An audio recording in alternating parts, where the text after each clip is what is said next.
in downtown Salt Lake City, Utah, and as it is every single day, it is good to have you along for the ride. Spence Checketts behind the mic, Porter Larson behind the glass.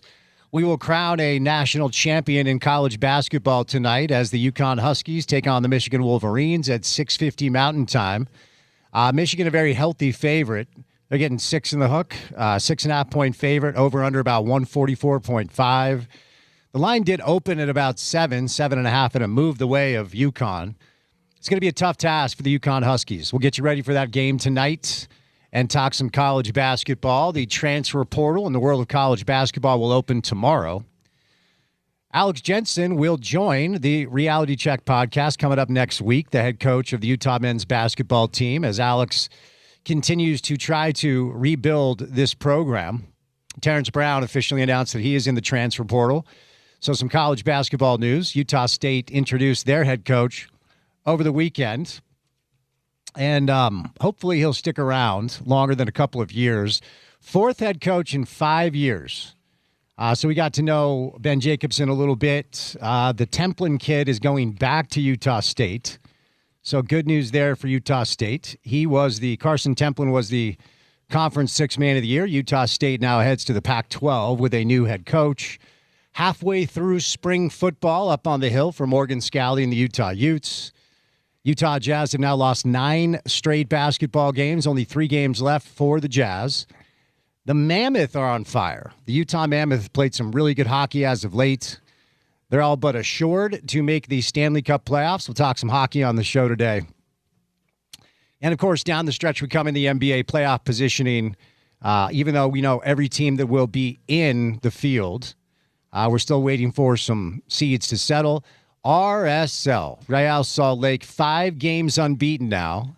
And Xavier Gozo with another wonder strike. This kid is putting himself on the map. 3-1 win over Sporting KC for Real Salt Lake out in Sandy. And things are looking good for them right now. I'll tell you what, we'll get into a little RSL on the program. It is Masters Week, one of my favorite weeks of the year, as the world of the PGA Tour descends upon Augusta National in Georgia. We'll get you ready throughout the course of the week. We have some fun Masters coverage planned for you. So a lot to do. Unexpected busy news day. University of North Carolina has hired Michael Malone as their new basketball coach. Of course, Michael Malone won an NBA championship with the Denver Nuggets. He's been an analyst for ESPN, very good at that. And now he heads to Chapel Hill. Football program hires Bill Belichick out of the world of pro football. The basketball program follows suit. Dexter Lawrence has requested a trade from the New York Giants. Big deal there. He's probably their best player. 2 years left, $40 million, which is a lot of money for all of us. But for a guy like that, he is underpaid based off of his production. So a lot to do. Busy show. Good guest list today. We'll talk some NBA right out of the gates with Tom Haberstroh. Get to some NBA storylines with Tom. Lily Shimbashi from Sports-ish. She was down in Phoenix for the Final Four. She'll be live in studio today. Do a little college basketball with our friend Ken Pomeroy. We'll get his take on tonight's game, talk some transfer portal and Michael Malone to Chapel Hill. And then one of our favorites, Roxy Bernstein, will stop by later on, do a little bit of everything with Roxy, mostly hockey. He's going to have the Mammoth game coming up tomorrow. So Tom Haberstroh, Lily Shimbashi, Ken Pomeroy, Roxy Bernstein, me, Spence Checketts, all of you, the great listeners, happy Monday. Hope you had a great weekend. It was a beautiful weekend. Started out a little chilly, but the sun started shining. Porter Larson on a national championship Monday. Yo. The final game of the college basketball season is tonight. Can UConn make it a rock fight? I think they can, and that's their strategy to kind of win it, right? You got to combat that 7'3" guy in the middle. Michigan is just really physical and able on the wings. So that's kind of what you want to do if you're UConn. You want it to be a little bit of a rock fight, probably a low-scoring game, and probably one where you see one of your runs end in the latter stages, and that's kind of just how tournament basketball works. I think Michigan looks like far and away the best team in the country right now, but you only have to be better than them for one night. You only have to be better than them for a few minutes at certain points. So I think they can, but leaning towards the Wolverines. Yeah. Michigan clearly has been the best team all tournament long. They took care of Arizona, and it wasn't difficult. Arizona may have been the best team in the country, but Michigan playing the right way at the right time. Tom Haberstroh, our first guest today on a Monday afternoon. But before Tom stops by, courtesy of our good friends at IFA Country Stores, it's time now for your opening tip. I want to let you know that any drive to the basket begins with the first step on the court. That's the ultimate power move. IFA Step 1 Crabgrass Preventer and Lawn Food is the first choice to give your yard the healthy, thick green look you admire. The neighbors will be green with envy. Shop IFA online at ifa.coop or stop by one of their neighborhood stores today. All right, as I referenced, this may be historic. We have done it before, but not for quite some time. The opening tip today features the team in our market that's most serious about competing right now. And with all due respect to Real Salt Lake, let's talk a little Utah Mammoth. It looks like playoff hockey is going to be here in our market. And now Mammoth have been here a couple of years. Of course, the story well documented, pretty incredible response from Smith Entertainment Group to prepare the community, to prepare the arena, to welcome what at the time was the Utah Hockey Club and now is the Utah Mammoth. Well, now with a couple of years under their belt here, and year 5, maybe 6, depending on how you want to define it, of the rebuild, the fruits of their labor are now in front of us. As a result of going 8-1-1 in their last 10 road games and scoring 19 goals in their last 3 games, the Utah Mammoth have all but assured that they will be in the wild card 1 spot. Now, they're not going to be able to get anything better than that, but I don't believe they're going to fall anything, below that. They've got a 5-point lead on both Nashville and the LA Kings with just a handful of games left. I think it's 6 games left. 5 of the last 6 games are at home. And the Mammoth have actually been better as of late on the road, which I think is a really good sign. A sign that this team has grown, a sign that Bill Armstrong and all of his great work over the past few years. And when you listen to Bill, we've had him on the show a few times. He has this like clairvoyant ability to kind of tell us what's going to happen. At the start of the season, he said, look, this is kind of the year that we have been looking forward to for the past 3-4 years as the year that we think we can take the step. He didn't say it last year.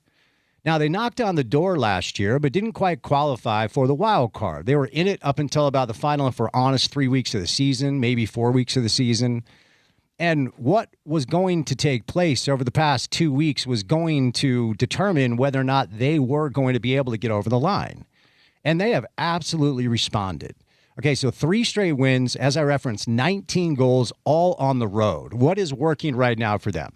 They're 8 of their last 15 on the power play. Our buddy Adrian Denny joined the show on Friday to kind of walk us through that.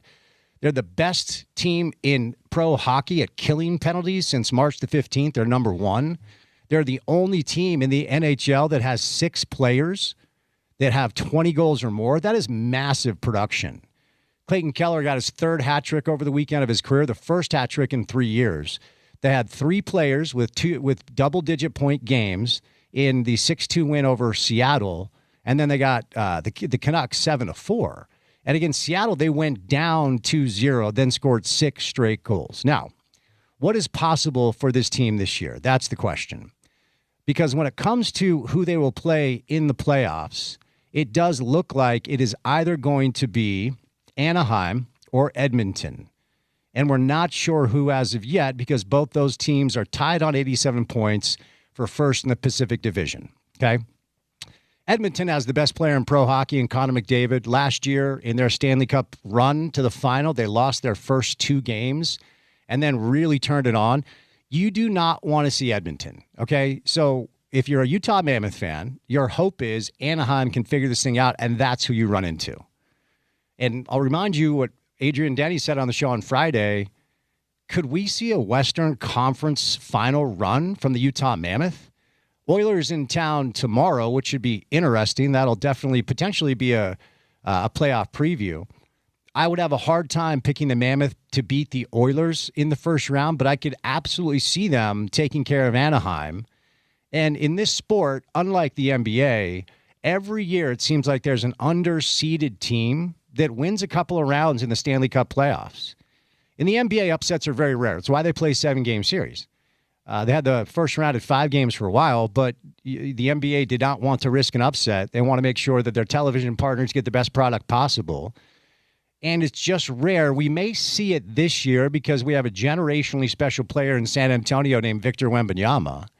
And the Spurs are not a grizzled veteran playoff group, but they are really, really good. We could see them go to the Western Conference Finals, and because Wembanyama's so special, if he's healthy, maybe something beyond. But there's a reason why the Vegas favorite, and kind of by a long shot to win the NBA title in pro basketball, is Oklahoma City. Shea's going to win MVP again, and we saw them run through the postseason last year. Now, all of this is predicated on health, but they do have J-Dub back. He is back. Cody Williams' brother.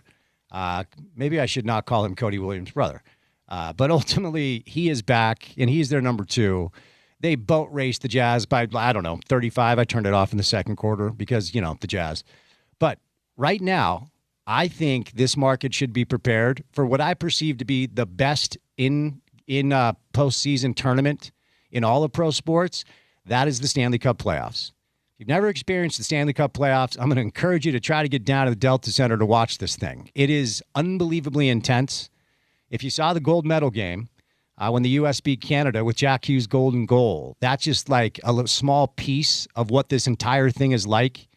And I think it's great that the Mammoth have been able to deliver when early on, they got off to a good start, but then everything flattened out. Didn't look like they were going to be the team we thought that they would be, but over the past couple of weeks, they've absolutely solidified it. And I think Bill Armstrong, Coach Torney, deserves a lot of credit. Stanley Cup playoffs on their way to our market. All right. We'll get back to some of these storylines, but coming up next, we'll do some NBA. Down the stretch we come. We'll see if Tom Haberstroh has anything exciting to say about the Jazz. I doubt it. They've lost 9 straight. Lily Shimbashi live in studio. Ken Pomeroy for some college basketball. And then Roxy Bernstein later on. Busy Monday show. And it's good to have you with us right here on ESPN 700.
Found myself going down a Pink Floyd rabbit hole over the weekend, randomly. Algorithm fed it to me. I listened to them a ton when I was younger, and it's been a while. You forget what an incredible band they are. Live band, studio albums. So it was a normal weekend for your boy, just a lot of Pink Floyd. And plenty to listen to in that regard. Oh, my gosh. A few really good albums. Yeah, Northeast boy on the line, Tom Haberstroh. I'm gonna guess Tom went through a Pink Floyd phase at some point. Fair? In college, our house had a Pink Floyd wall, the Dark Side of the Moon, like stairwell. So I had a phase in college, not actually back home in Connecticut, surprisingly enough. Did you ever try to see if Dark Side of the Moon lined up with Wizard of Oz? You did. I know you did. You did, didn't you? For sure. That was a college activity. Okay. All right. Fair enough. We'll leave that there. How are you, man? It's been a minute. Everything good? Everything's great. Just finishing up the regular season with the Blazers and doing some work still with Yahoo and keep churning out this end-of-season coverage of all the injuries that are happening in the league. And family's good. Just had a great Easter weekend and now just kind of getting ready for the postseason. I know you make a living covering the world of pro basketball. You did attend a very proud college basketball institution. Do you have a thought on what we might see tonight as we crown a college basketball national champion? Well, I can tell you this. Donovan Clingan is very upset about the timing of it all. He's got to handle Nikola Jokic tonight at the same time that this game is going on. His alma mater, UConn, he was a two-time national champion. And so all of us are kind of, as we're covering this game, feel for him a little bit. He might be the most preeminent UConn NBA player. You could say Stephon Castle in there too. But they're both going to be dealing with this. That UConn is in the national championship. And a lot of my friends back home are super excited for this game. I know for them, and this is as a Wake Forest guy, beating Duke is almost like everything after that is just icing on the cake. You know, I experienced this when Hubert Davis and UNC beat Duke in the Final Four, and it just felt like its own championship in a way. And so I was actually calling the game. It was Washington versus Portland. In Portland, I was calling the game with Kevin Calabro and Lamar Hurd.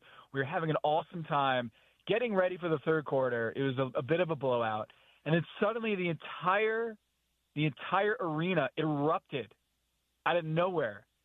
And I saw it, Spence, that someone Steph Curry had hit like a full court shot, you know, like someone warming up on one of the two teams. But no, it was the entire Moda Center was watching on their phones the end of the Duke UConn game. And so Donovan Clingan was going absolutely bonkers at half court. And then he had to go play the third quarter. So I feel for him. This is going to be a really fun matchup here. I've got friends on both sides of this one. But mostly probably pulling for UConn in my world. And it's just me as a Wake Forest guy and watching Bobby Hurley's brother in this, Dan Hurley. It's a lot of conflicted feelings. I'll just say that.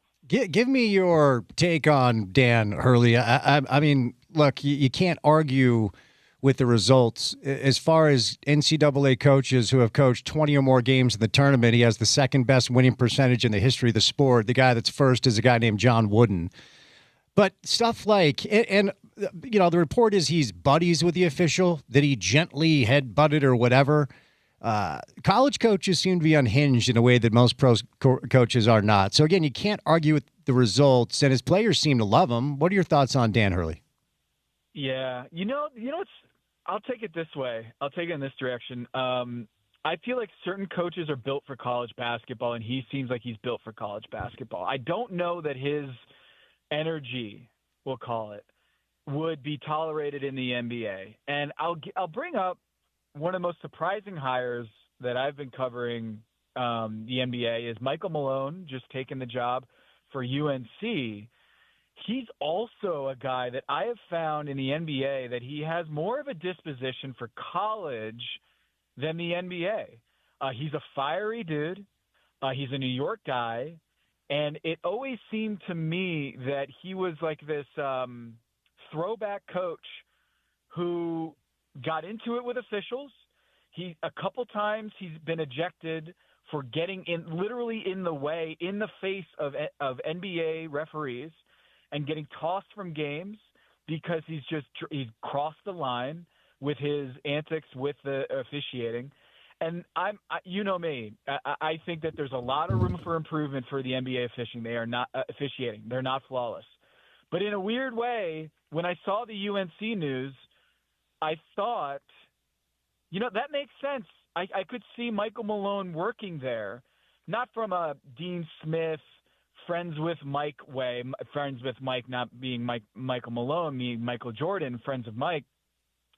I think this could work because I've always felt that Michael Malone was at his heart. It seemed more like his personality matched with college basketball than with the NBA. Now, that's not to say he didn't have success in the NBA. It's not to say he didn't earn his place in the NBA, winning an NBA championship with the Denver Nuggets.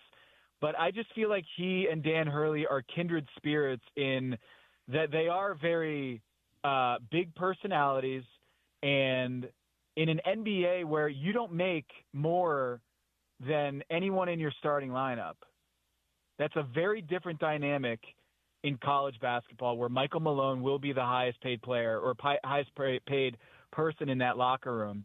And I think he might have success. And as a Demon Deacon, I'm part of me wants to root against Michael Malone's success at UNC, but I also understand that the dynamics are right for Dan Hurley to exist and thrive at UConn in college basketball. And I don't think he might be near half as successful in the NBA. Before we transition completely to pro basketball, I wanted to revisit a conversation you and I had, and there's a Jazz angle here because the Jazz continue to delicately approach the season to hold on to their asset, and I want to talk to you about that dynamic in a minute. They're in the bottom four now. We'll see if they're able to hold on to it. I'm sure they'll be able to because they're playing G League guys every night. But when we last spoke, we talked about the top of the draft, and should the Jazz luck into number one, A.J. DeBonsa, Darren Peterson. But when you and I spoke, you thought that Cameron Boozer should be the number one overall pick. Are you still in that space? Yeah, I mean, I didn't love the way that game ended, and I don't think Cam has solidified his stock as the number one prospect in this class. But A.J. DeBonsa didn't either. He didn't go far in the tournament, and that's not on him. But I would say it's undecided. I don't think the tournament really swayed anyone in either direction. I would still say Cam Boozer has the highest floor of any prospect. I think he is the best player in this class. But if it was up to Utah, and if they got the number one overall pick, I would have no problem with them taking A.J. DeBonsa. I am not of this opinion that Cam Boozer is head and shoulders above A.J., that the inroads that they've made with A.J. DeBonsa are enough for me to say the tie goes to A.J. DeBonsa in this case, whereas I thought Cam Boozer and Duke was going to win this whole thing easily. They didn't. And so given new information, I am of the opinion that I would put for Utah, A.J. and Cam Boozer on the top of my board. And given the connections to A.J. DeBonsa and BYU and his team, I would say I would have no problem with them taking A.J. DeBonsa. I would have a problem, Spence, if they took Darren Peterson over A.J. DeBonsa and Cam Boozer. I just think it's DeBonsa and it's Cam Boozer above all else. And I just don't see it with Darren Peterson and everything that's happened at Kansas this year. So DeBonsa and Cam, I think, are going to be excellent pros.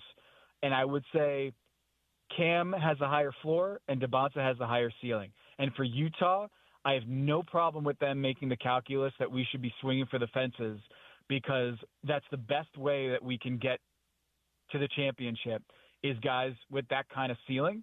And with the inroads that they've made, I would have no problem with them taking to DeBonsa. current lottery odds, because they have been flattened, and we've got a lot of people around here that believe the NBA hates us because we're in Utah. So I just remind everybody that the percentages right now, according to Tankathon, Jazz are most likely to pick at 6, 27%, or 7, which is about 18%. How deep, Tom, do you think this draft is? If the Jazz are at 6 or 7, can they still get a piece that will be meaningful to them? It would be a huge letdown if they land at 6 or 7. It would just mean that this multi-year tank, and they don't get the ability to get a Wemby or a Cooper Flag or any of these top 3, 4 guys. I don't want to beat around the bush here. It would be a disaster. It would. That's not to say that they can't find someone at 6 or 7. I'm not a draft expert, but what I would say is if the Utah Jazz end this period, and maybe they just continue to tank after this, but if they end this series of years without a Wemby or a Cooper Flag, or without even one of these top shelf prospects that have come through over the years, Con Knipple being in there too, I would have a tough time with it if I'm a Utah Jazz fan. Of course, the odds are not in their favor to get the number 1 overall pick, but I would certainly hope that for them, for the Utah Jazz, it would be a huge miss if they were not able to get one of these top 3 picks or top 4 picks. And I would just say that right now for Utah, they have a 33% chance of getting a top 3 pick, and that still doesn't feel great. You know, I mean, just to put it in perspective, right, for the Utah Jazz, even though they're as bad as they've been this season, the Utah Jazz, if you feel like, you know what, I'm not going to even go there. I was going to say, oh dear, if you feel like Kyle Filipowski is not a great three-point shooter, well, the odds of the Utah Jazz getting the number 1 overall pick are the same odds as Filipowski hitting a three-pointer. He's a 33% three-point shooter. So if you don't feel great about Filipowski lining up from 3, those are the odds that the Jazz will get the number 1 or top 3 pick. Oh dear. It doesn't feel great. But that is the ballpark that we're talking about, is a Kyle Filipowski three-pointer of the Utah Jazz getting either Darren Peterson or Caleb Wilson, AJ DeMonta, and Cam Boozer. So just as a math guy, as a statistics guy, I just wanted to give you that on a platter, is that right now it's a Kyle Filipowski three-pointer. AJ DeMonta, of course, lives here. His parents live here. Big listeners to the show. I don't know if they are. I'm sure they are. He is the Vegas favorite to go 1 at this point. Which team should his family hope does not land the number 1 pick, and why is it Sacramento? Oh, you took the words out of my mouth, man. The answer there is Sacramento. But look, I felt like what you saw with the Chicago Bulls today, you could argue that the Sacramento Kings, it's a continual strikeout in terms of their front office and leadership, and the organizational spirit just feels like we are going to hit an Eli Manning situation. I think if Sacramento gets the number 1 overall pick, I would not be surprised if we are going to have an Eli Manning situation and or a situation where they go back to school. I don't think that people are properly rating the prospects of the Sacramento Kings getting the number 1 overall pick. These kids, the 18 years old, 19 years old, they're making anywhere from $5 to $10 million a year. They don't need this in the same way that other athletes at the number 1 overall pick in years past, because they are getting money, a paid salary, and they don't have to subject themselves to a poorly run organization for 4 years, or maybe even 7 in some cases. So I think that AJ DeMonta would have a lot of power if he goes number 1 to dictate where he goes if the Sacramento Kings get the number 1 overall pick. I will be stunned if he ends up as a Sacramento King if they get the number 1 overall pick. Yeah, that'll be a fascinating situation because his father is very savvy and very connected to what his decision making kind of is going to look like. But one more Jazz question, and then we'll move on. No, I will not ask you about the 2-year deal signed by Bez and Bang. I was down at the arena last week, and one of their front office guys said to me, I wouldn't trade Ace Bailey for the number 1 pick this year, which is a big thing to say based off of who a lot of people believe AJ could be, or Darren or Boozer. He has been, look, there's so many things. You referenced Filipowski. I don't know, man. Cody Williams, not really sure. Every time I hone in on Ace, I feel like there's more to like as the season goes along. It's always tough to analyze a player that's putting up numbers for a team that's not serious about winning. But as you've kind of honed in on Ace Bailey, as he's kind of evolved and grown over the final portion of the season, tell me what stands out to you. Well, for me, Ace Bailey has shown an unreal knack for scoring the ball in a variety of ways that you typically don't see from someone who's still months away from leaving teenagehood. He's still not turning 20 until August. And so for a rookie player to have this kind of command of the scoring in the NBA, and he showed this at Rutgers, but when you're able to score in about 7 different ways out on the floor and take on that high usage, because that's what he's doing over the last month. He's the go-to scorer. Keontae's not been out there. Lowry has not been out there. He has been the guy. And so anytime you have a 19-year-old having multiple, not just one flash in a pan 30-point nights, but he's going to have another 1 or 2 by the end of the season. And he's had over the last month 2 30-point scoring nights, and we should not discount that. We can't say Cooper Flagg and him scoring 96 points over the last 2 games is outrageous and sensational and lap up the praise for Cooper Flagg, and then ignore when other players who are in the tank or other players who are having teams not trying to win and put their best forth effort.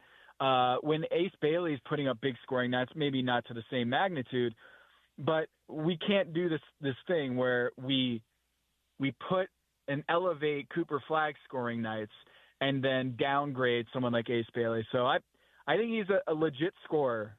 I think it's crazy to think that he would be taken over any of the number 1 overall picks. I laughed at the idea that Cooper Flagg would not go number 1 in this class. I think Cooper Flagg's just so good. I think he's generational. I think he's KG. He's main KG. Like, I think he is so good. And I got to see him in person the other day when the Blazers played him. I think he for sure would go number 1 in this class, but I can't get behind Ace Bailey being in there. I think he would be on the 3rd tier. I would put AJ DeBonsa, Cooper Flagg. I would put Cooper Flagg in its own tier, AJ and Cam Boozer in the 2nd tier, and then I would put Ace Bailey, Darren Peterson, and Caleb Wilson in that 3rd tier. But I would not take him number 1 overall. All right, with the remaining time we have left, you've always been kind of a North Star when it comes to the issues that this league has, and I've always appreciated it. Last year or the year before, when we had you on, you outlined how Salt Lake is the destination that most stars decide that they either don't want to make the trip or don't play in games. And this year, you've done a lot of work on NBA stars and the effect of them sitting out on nationally televised games. How big of an issue is this right now, Tom, and what can the NBA do about it? Well, I'll tell you, if you're NBC or Amazon Prime or ESPN of the Disney networks, and you're watching these games, that you can't put Luka Doncic on your Sunday night game. You can't put Austin Reeves on your Sunday night game. You can't have Kyrie Irving on your Sunday night game. It's a serious hit to the marketing of the league. And I wanted to do this research project for a long time, and I had a 6-hour flight to Portland the other day, and I just went into it. And I manually counted how many times has a national TV game had the full complement of stars playing in that game. And by stars, what I'm doing is the same definition that the NBA goes with. The official definition of the star is anyone who's been in an all-star this year or in the previous 3 seasons or all-NBA. All-NBA player, all-star player in the current or any of the previous 3 seasons. And the fact of the matter is that less than 33% of national TV games, that's ESPN, ABC, NBC, Peacock, and Amazon Prime, less than 33% of them will have the full complement of stars on both teams. And that is way down. I'm working on another piece comparing this to historically. And I can't imagine if you paid $76 billion as a collective national TV media deal to the NBA for the rights to broadcast these stars and these games, and you're only getting a third of what you're paying for in terms of the full billing of the stars, that to me is a crisis point that the NBA has to figure out a better way. This cannot be the status quo. And yes, Damian Lillard, Tyrese Halliburton, Jason Tatum, Kyrie Irving have been out for the entire season, and that certainly impacts that 33% figure, that very low figure of getting to see the stars. But I think that's the new normal. I don't think this is a blip. I think the way the game has wreaked havoc on the bodies of these players in that super high tempo, the three-point shot is increased. The area that these players, bigs in particular, Wemby, Giannis, Jokic, all these guys have to cover the three-point line now. It is a different game. It's a different league, and the NBA really needs to find solutions with it. I suggest shortening the schedule. You might say that's radical. I think with the current status is radical, that you're only the average NBA fan, when they tune into a national TV game on NBC or Prime or on ESPN, more often than not, they're not going to get the stars that they signed up for. They're going to change that channel, and they're going to go to Netflix, or they're going to turn on the video game, or they're going to look to their phone, or they're going to go on Facebook. And I think the NBA is at risk of losing those long-term fans, because when you and I, Spence, when we grew up, we knew when the games were on, and we knew what we were going to watch, and we knew who was going to be on the floor. And that mistrust, I think, has longer tail issues for the league, and hopefully they solve it.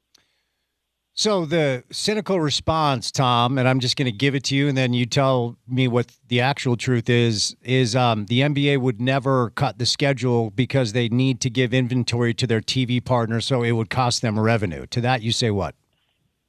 Well, certainly I think if the NBA wants to stick to that, I would say the NFL isn't hurting in terms of its ratings. Nope. And its business. And they have 18 games in the regular season. I don't think cutting down the number of games will, in revenue, pure revenue, hurt them in the long run. I think the inventory, certainly the NBA is an inventory league, but I think by shortening the schedule, you're going to get more eyeballs, healthier players, and more stakes. Every game's going to matter that much more. And you're not going to see this stratifying NBA. If you read my story last week, I'll just reiterate here. The NBA has gotten to the point where for half the season, there's 9 teams that are actively trying to lose because the season is so long and the lottery odds are such that for most of the season, a third of the NBA isn't trying. And I think the NBA can do better. And I think the product, it's gotten to the breaking point, and I really hope that we get better product here, because I think the NBA should go back to that model of less is more. The 82-game regular season schedule made sense back in the 60s and 70s when gate revenue was the number one source of income. But now that national TV deals are as important as they are, they can maintain the national TV deal and still get way more eyeballs because people are going to see the stakes, and there's no back-to-backs, and the games are going to matter that much more. I think less is more in many cases, and the bodies are breaking down, man. The bodies are breaking down, and we have seen more games lost due to injury than we have had ever in the NBA, and I don't think that's a coincidence. The other issue that's happening right now, and you cover this really, really well, and I'll just point to Friday night, As I'm signing off the show, as I do every single night before we say goodbye, I look at the NBA schedule and I analyze how many games have two teams that are actually trying to win. And Friday night, every game on the slate, besides one, either featured two teams that are trying to lose or one team that's trying to win and the other team's trying to lose. So I go home and I start watching some basketball, and Jazz Rockets gets out of hand. Knicks are beating the Bulls by 1,000,000. And I turn to Apple TV because Your Friends and Neighbors just came out. So I'm like, I'm just going to watch that. That's the other issue, right? Where oftentimes you look at the schedule, and of 9 or 10 games being played, 1 or 2 are competitive. I mean, that's the other thing they got to fix, yeah? Yeah, so I did this story last week for Yahoo. Glad you brought this up. The A League versus the B League. Utah Jazz are in the B League. And it's just, if you look at the standings and you look at where these teams are, there's a stratification of the NBA where there's 21 teams, and I'm including New Orleans in here because they don't have their first round. They don't have their first round pick, therefore no incentive to maximize their draft lottery odds. There's a split off. We've created a relegation almost system in the NBA where there's a B League and an A League. And Tim Reynolds of the AP just tweeted this out a couple days ago, and it shocked me. There have been 2 days in NBA history spanning 80 years where at least 9 games were played with an average margin of victory being at least 24 points. Only 2 such days in 80 years has that ever happened. One was this week, and the other one was this week. So in 80 years, we have not seen this phenomenon, and it's happened twice in the last week, that we have had these laughably bad blowouts all in the same day by a sheer volume of games that are being so one-sided. And so if the NBA doesn't fix this soon, I can just see people just completely tuning out to the NBA because, like you said, is this appointment viewing? Am I going to stop? Am I not going to watch Paradise or Friends and Neighbors or Game of Thrones or Housewives, whatever it is? Am I going to watch that, or am I going to watch the NBA? And the NBA has to figure out ways to make sure you have to watch the NBA. And right now, at this portion of the season, the answer, I think, is increasingly, I'll just check in another day. And that's, you don't want that as a league, but that's unfortunately what we're dealing with at this point in the season. Yeah, well said. Before I say you lose, undeniably the playoffs are still awesome, and the NBA tells us, like, look, we just signed a $72 billion TV deal, and you love the playoffs. Both those things are correct. How many teams in each conference do you think legitimately, and we're assuming full health because you can't predict injuries, assuming full health, how many teams in the West can win it? How many teams in the East can win it? And then I'll set you loose. Tom, what do you think? I think it's 3 teams in the West, and I'll say right now 2 teams in the East. I have very good confidence. I'll say 3 teams in the East. I feel good confidence in Denver, San Antonio, and OKC. I did feel pretty good about the Lakers before the injury collapse of the weekend. But in East, I got Detroit, Boston, and Cleveland. I don't think the Knicks can hit that higher gear. I just don't see it anymore. I don't think that the Philadelphia 76ers are going to be able to get everybody healthy in time and all on the same page to make a real finals run. So I would say there's 3 in the West, and by virtue of them beating up on each other, and then the last one standing is going to be so badly wounded that maybe an East team can win it all this year. I would put Detroit, and how they've played without Cade Cunningham, I think, has boosted their odds. And then Boston now with Jason Tatum back and them playing at a 50-plus win pace. I think it's them, and I would throw Cleveland into the mix because of all the star power there and Donovan Mitchell and James Harden. I don't think that greatly of Boston and Detroit that I could rule out Cleveland making it to the NBA Finals. I don't feel great about any of those 3 in the East, but I can tell you that after the gauntlet, the bloodbath that's going to be the Western Conference, it would not shock me if an East team wins it all just by virtue of what we saw with the Indiana Pacers, where you get OKC just not playing at their optimal level because they just had to go through the Western Conference. So that's my take, is that there's 6. Tom, where can people go find your work, buddy? TomTheFinder.com is my Substack. I'm on the Blazers broadcast for the rest of the regular season. And then we'll see what happens with this postseason. But you can always find me at Yahoo Sports every Wednesday and Thursday on the Kevin O'Connor Show and The Big Number. And also Top Chef is in full swing. So Pack Your Knives is my Top Chef recap podcast. And, yeah, that's a lot. But also find me here on this program on a regular basis. So happy to be back on. You're a busy boy. Keep up the great work. We'll chat soon. Stay safe, okay? You got it, Spence. All right, our buddy Tom Haberstroh referenced all of his touch points. That guy, he grinds, man. He works a lot. IFA Step 1 crabgrass preventer and their lawn food gives your turf a strong start for months of thick emerald grass that will leave your neighbors green with envy. Provides a fast green up, helps your grass build up the energy it needs, and it defends against weeds. All right, 1 hour down, 3 hours to go. We have Lily Shimbashi from Sports-ish live in studio. She was down in Phoenix for the Final Four. Ken Pomeroy to preview tonight's UConn-Michigan game. And then Roxy Bernstein will do a little college basketball and also some hockey with Roxy. A lot to do. Busy Monday. Keep it here on ESPN 700.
It's my Uncrustable break, so we're good.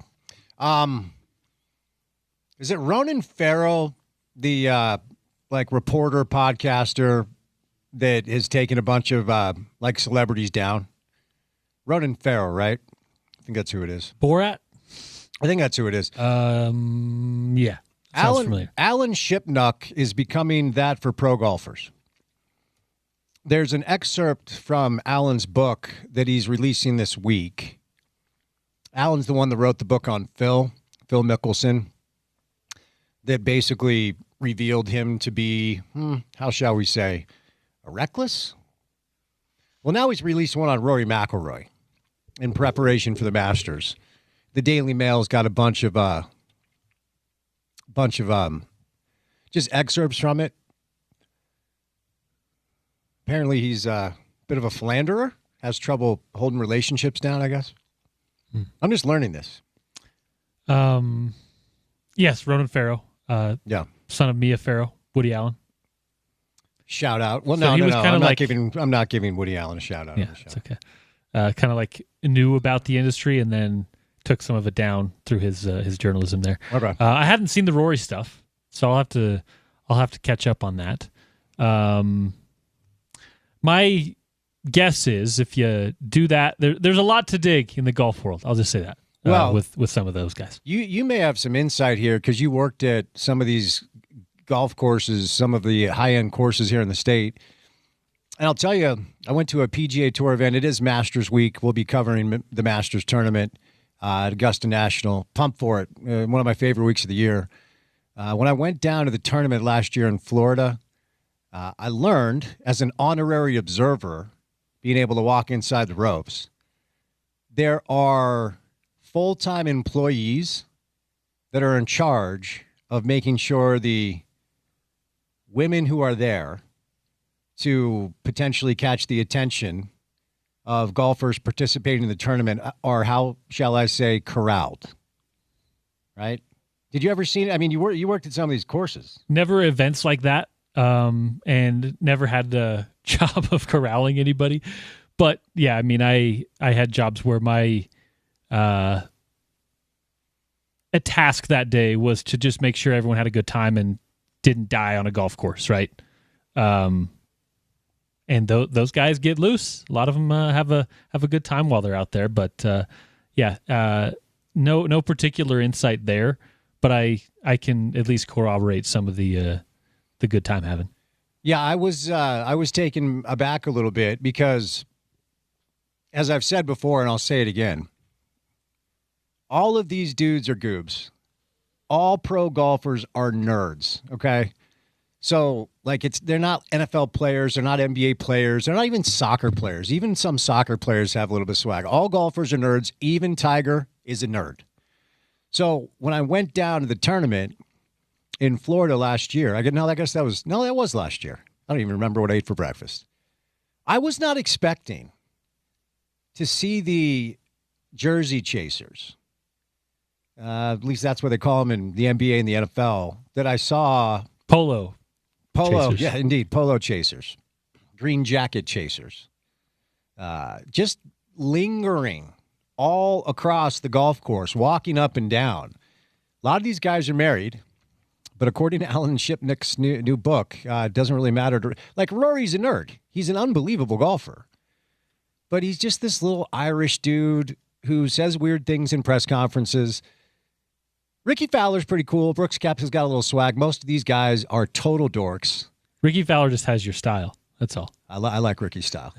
Most of these guys are total dorks and probably wouldn't even know how to talk to a woman. I mean, that old Tiger Woods story when he was out at the bar in New York with Derek Jeter and Michael Jordan. First of all, what a trio. Tiger at the height of his powers, Derek Jeter, the king of New York, and Michael Jordan, the GOAT.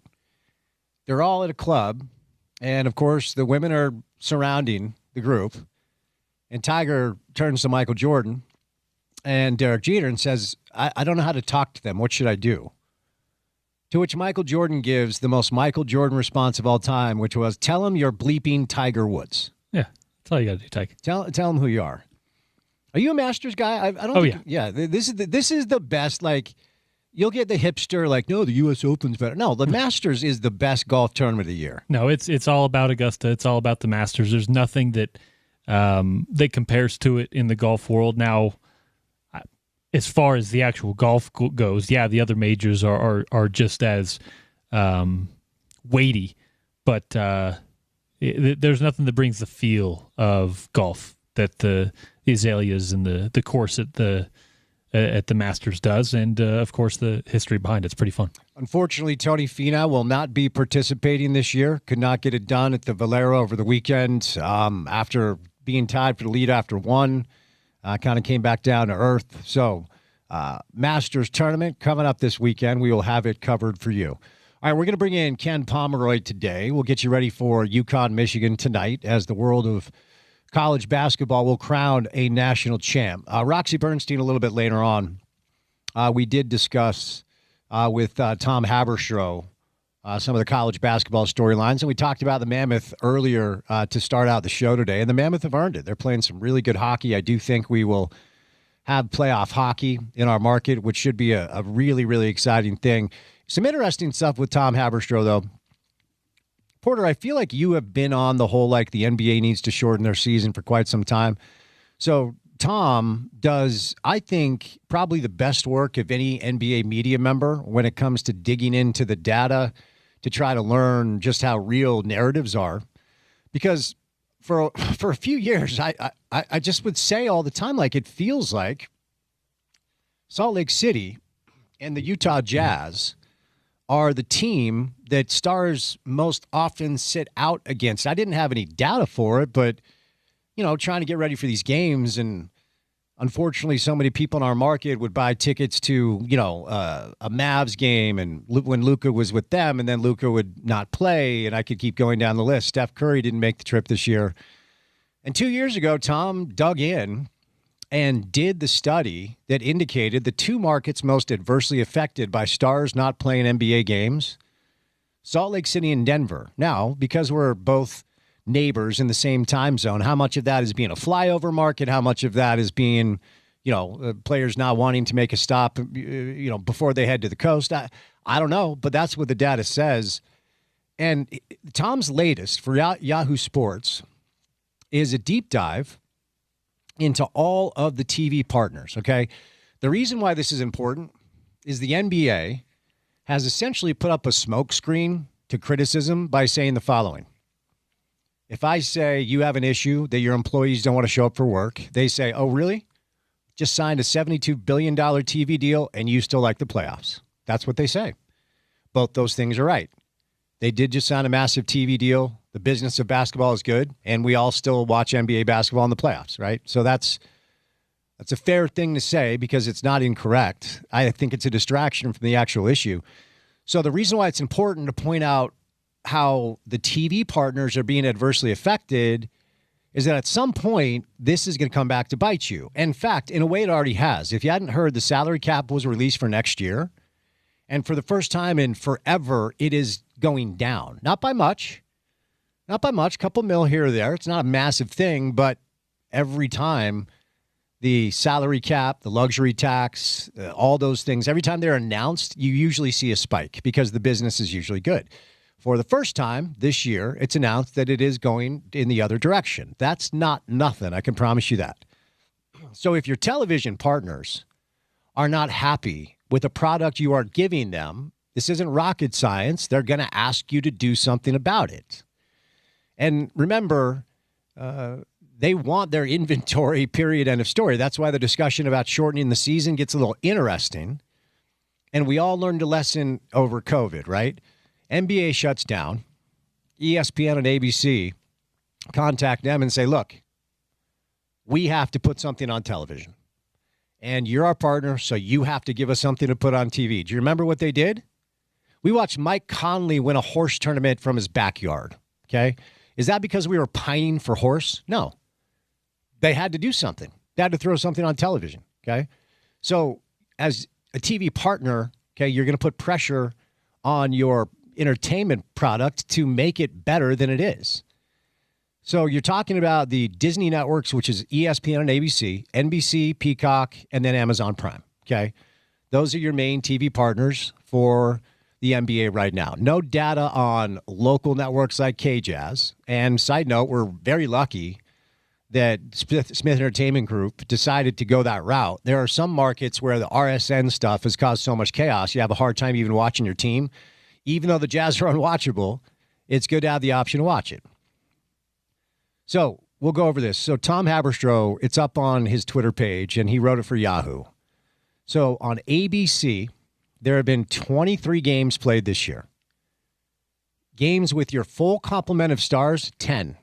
10 of 23, that's 43%. On ESPN, there have been 52 games played so far this year. Games with a full complement of stars, 15. That's 28%. On NBC and Peacock, 80 games this year. Games played with your full complement of stars, 27. That is 33%. The games that have only been on Peacock, 9 of them. Games with full stars, 1 game, 11%. Finally on Amazon Prime, which, by the way, if I had to pick the TV partner that's done the best job with the broadcasts, those guys on Amazon Prime are doing an excellent job. Now, you may not be watching it because the NBA is leaned into just the younger demographic. And if you're not a streamer, if you're not one that has all these, streaming platforms and services, you might just check it when it's on ABC or NBC network television, or maybe you have ESPN. But Amazon Prime has done an excellent job with their broadcasts. We got 56 games on Amazon Prime. 19 of them have been played with a full complement of stars. That's 33%, bringing us to a grand total of 220 games played across the platforms of all of these networks, and 72 of them have been played with a full complement of stars. That is 32.7%. So don't tell me that you don't have a problem when the numbers like this are pretty obvious. So you can find more on Tom's Twitter page, and then TomTheFinder.com did some really good work there. All right, we'll catch a break. Coming up on the other side, she was live in Phoenix for the Final Four. Lily Shimbashi from Sportsish is in studio. Preview tonight's national championship game with Ken Pomeroy. Roxy Bernstein in town to call a Mammoth game, so we'll get to some hockey later on. Busy Monday show. Good to have you with us right here on ESPN 700.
All right, we're going to preview tonight's national championship game in college basketball between UConn and Michigan with Ken Pomeroy. Roxy Bernstein is in town to call the Mammoth game tomorrow, so we'll do some hockey. But live in studio, fresh off a Final Four appearance, is Lily Shimbashi, friend of the show from Sportsish. How are you? So good. Happy to be here. Thanks Great to see you. Thanks for coming in live in studio. And you have been a busy girl, haven't you? Yes. Tell me about the Final Four. What are some of the highlights? I was in Phoenix for the Women's Final Four with ESPN, and wow. I mean, first of all, talk about drama with Dawn and Gino and that handshake situation. That was crazy. I think everybody went into this tournament thinking that UConn was a shoo-in. Undefeated season, AZ Fudd, incredible. But it didn't end up that way. First of all, South Carolina dominated UConn, which was shocking to everyone. Mm-hmm. Then the handshake or lack thereof or whatever happened there, I think, was a really bad look for Gino and for UConn and their legendary program. And then, of course, we had South Carolina and UCLA. And UCLA, I think, number one seed, of course, but still an underdog within these four teams, came out on top and were very fun to watch. And Dawn Staley, an icon for sure. She'll be back. But it was fun to see UCLA not only make their first Final Four appearance, but win it all for the first time. So what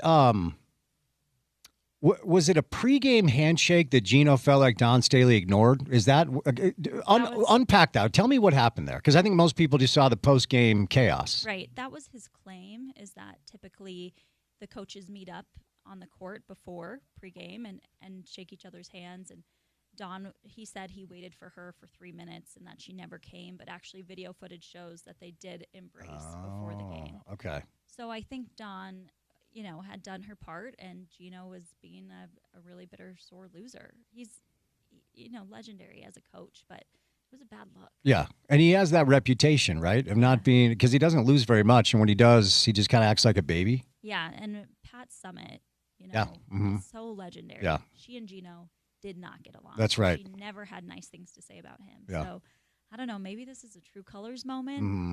But he made a lot of enemies that night. He did. So you're a friend of the show, and you used to come on when you first kind of started this thing. So let's just kind of put some context on your project and your business and where you're at right now in your progress for our listeners that may not be familiar. So for background, you are a BYU broadcast graduate. Yes. And you were making your way through the business. Right. I'll let you kind of unpack the rest of it.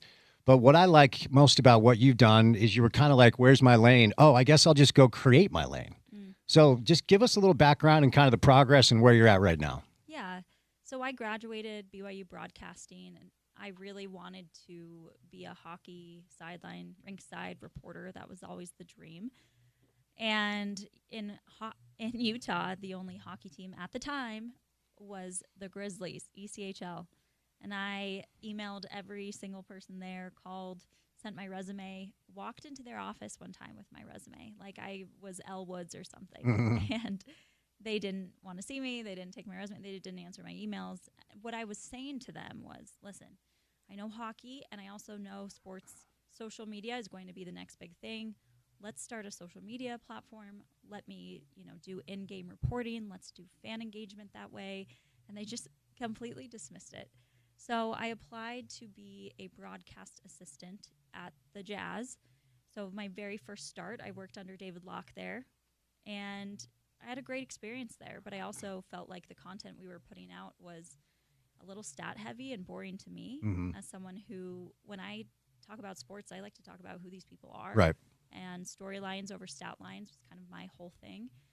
So after 2 seasons, left, and a few years later started what is now Sportsish, which is a multimedia platform that targets female fans. And we talk about a lot of storylines. We talk about pop culture within sports. We talk about fashion within sports. And it's really this new emergence of sports storytelling that hasn't existed before. And you have recent news that you have partnered up with ESPN. And I think you handled this really well, because you had an opportunity to, I don't know if sell the entire thing is the right thing to say, a year ago. And I think you may have, I know you may have gotten some pressure to do that from certain circles. Right. But to your point, I mean, the saying these days is you bet on yourself, right? Believe in what you can do. And it has led to something pretty exciting. Tell us what you're doing with ESPN. Yeah, ESPN has brought Sportsish on as a content contributor. So we do a lot of collaborative posts, but also I'm on the ground at Temple events every month with them. So I was at Super Bowl, I was at March Madness, and I'm creating more, family-centered content. I sat down with Sarah Strong's mom during the Utah game, during the UConn game, and watched AZ and Sarah play while Sarah Strong's mom broke down who she was as a person to us. So it's different content for ESPN. It's definitely new for them, and they're trying it out. But what they've realized is their typical audience and our typical audience are very different, but we're both talking sports.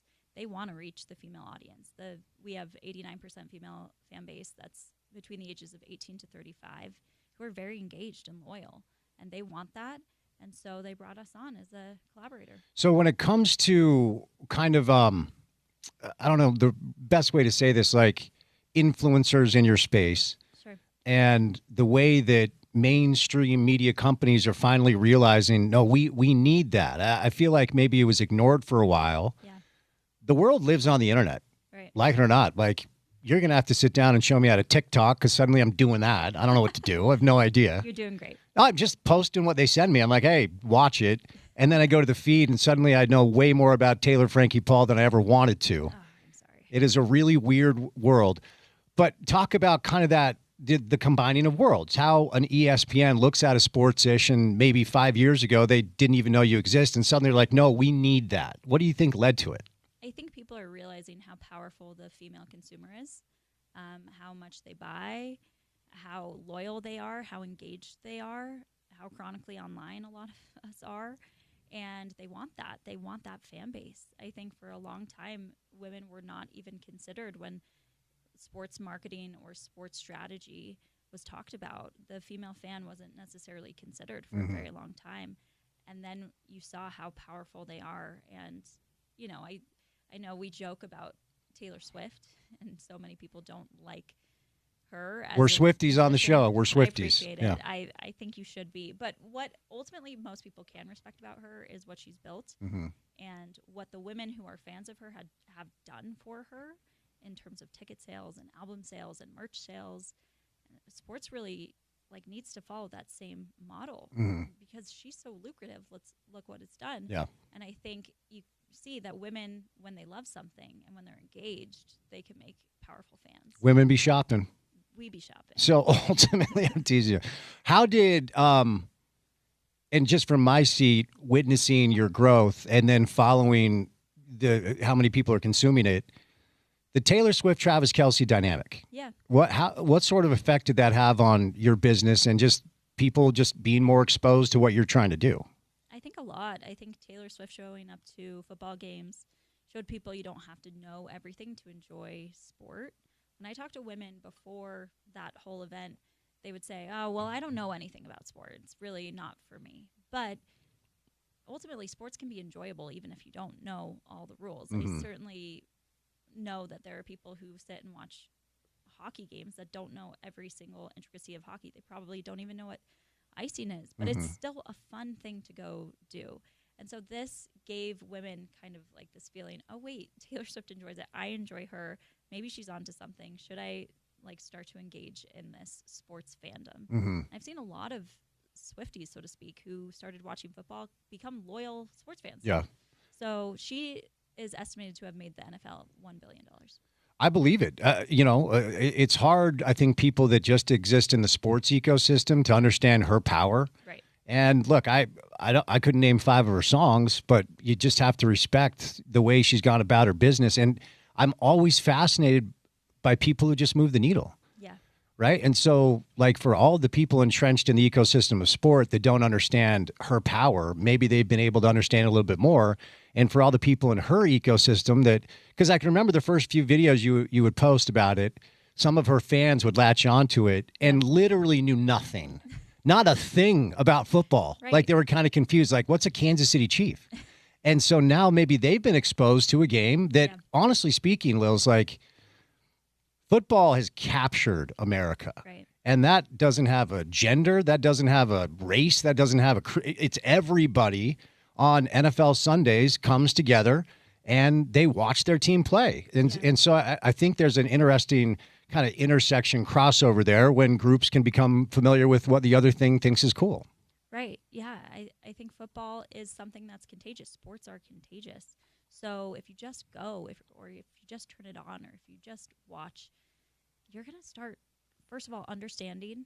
So a lot of her fans didn't know what a tight end was. That was like our first line of business. Oh, I remember that. Yeah, that's right. Travis Kelce is a tight end. Yeah. What does a tight end do?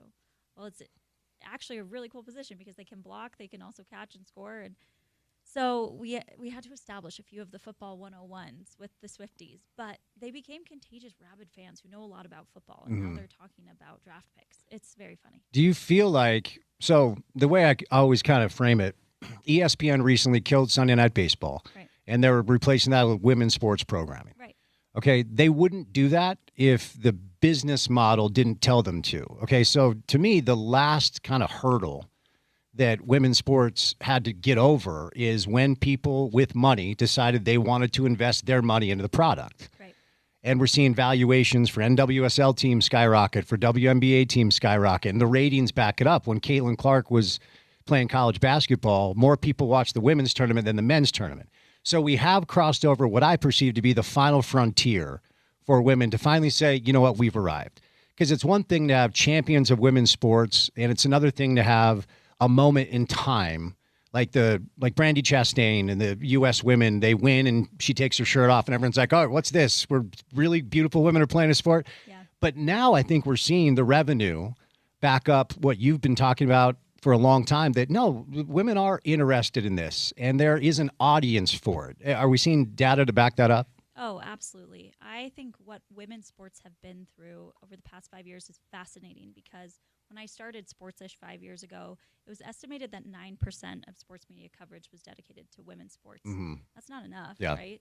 So, but what the cycle was, it was a really difficult cycle, whereas people weren't talking about them, the media wasn't covering them, no one knew where to watch, when to watch, who these women were, and so people weren't watching, and because people weren't watching, the media didn't want to cover. So it was a really bad cycle for women's sports. But then you had a few athletes break out onto the scene that just demanded attention. They just demanded media coverage. And their storylines were so powerful that they broke through that cycle. And so the media started covering them. People started watching them. And then look what happened. It grew. It was just this bad cycle we had to break through. A few incredible athletes have done that. And now sports is mainstream. It's women's sports. It's men's sports. That's how it should be. We should talk about the NCAA tournament on the men's and the women's side. They're really compelling, and truly anyone who is speaking ill about women's sports actually hasn't been to a women's sporting event. Well, and I think the other thing is oftentimes it takes a generation to understand things in a way that the older generation just didn't. Like when I went back to visit our brother, Andrew, and his wife, Mary Martha, and their kids, Charles and Clyde, who are about to be teenagers, our nephews, they want to go watch Caitlin Clark play basketball. Right. As a teenager, even though we had access to WNBA games, we'd go if Dad wanted us to. Right. Lily's my sister, by the way, even though she has a different last name because she's married. That's how it works. So I think this generation, like Connor, my son, they went to a WNBA game in Indianapolis, and he's sending a text about like, no, this is high quality, like this is good basketball. It was a really, really good game. I don't think that's something that a generation before them would have embraced. And maybe that's conditioning. Yeah. Maybe that's the game needing to grow, because the WNBA is a better product now than it was when it first started, because of course it is. That's how this works. Right, exactly. You know what I mean? So like there is a generational acceptance, but also a product improvement. I think that's fair to say. Right. Well, and every league went through that, right? The NBA wasn't doing well for a long time. And then Michael Jordan and Nike and so much broke onto the scene and the NBA exploded. This happens in every sports league. You know, you go through growing pains. The WNBA took a little bit longer, but what I remember from that phase of life is being very young and seeing that the girls played basketball too. Like the Liberty experience for me was, you know, the girls were playing too, and Rebecca Lobo was there, and Teresa Witherspoon was there, and they were cool and they were athletic, and that's what I saw. And so I never questioned that women's sports were valid or cool. So that's when I started Sportsish. I said, okay, we're going to cover both because people want to see both. That should be the goal. Yeah. You know, Amy Donaldson is a friend of the show. She works for KSL. Yeah. couple of years ago, she said something to me that kind of stopped me in my tracks because we were discussing this dynamic and how, it does feel like there are better players playing in the WNBA now, and, how a lot of these women's sports have grown. And she said it was so simple, and it just like hit me like a ton of bricks. She said, we just want to play.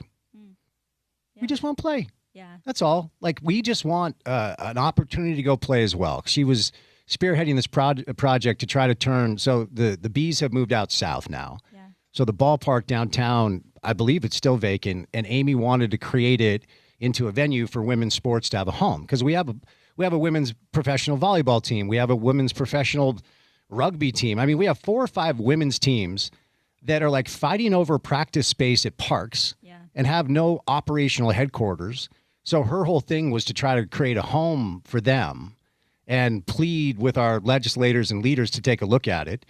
I'm not sure that they did, which is probably another conversation because we are here in Salt Lake City in Utah. We're a little bit behind the times. We get drug along and then suddenly we're up with it.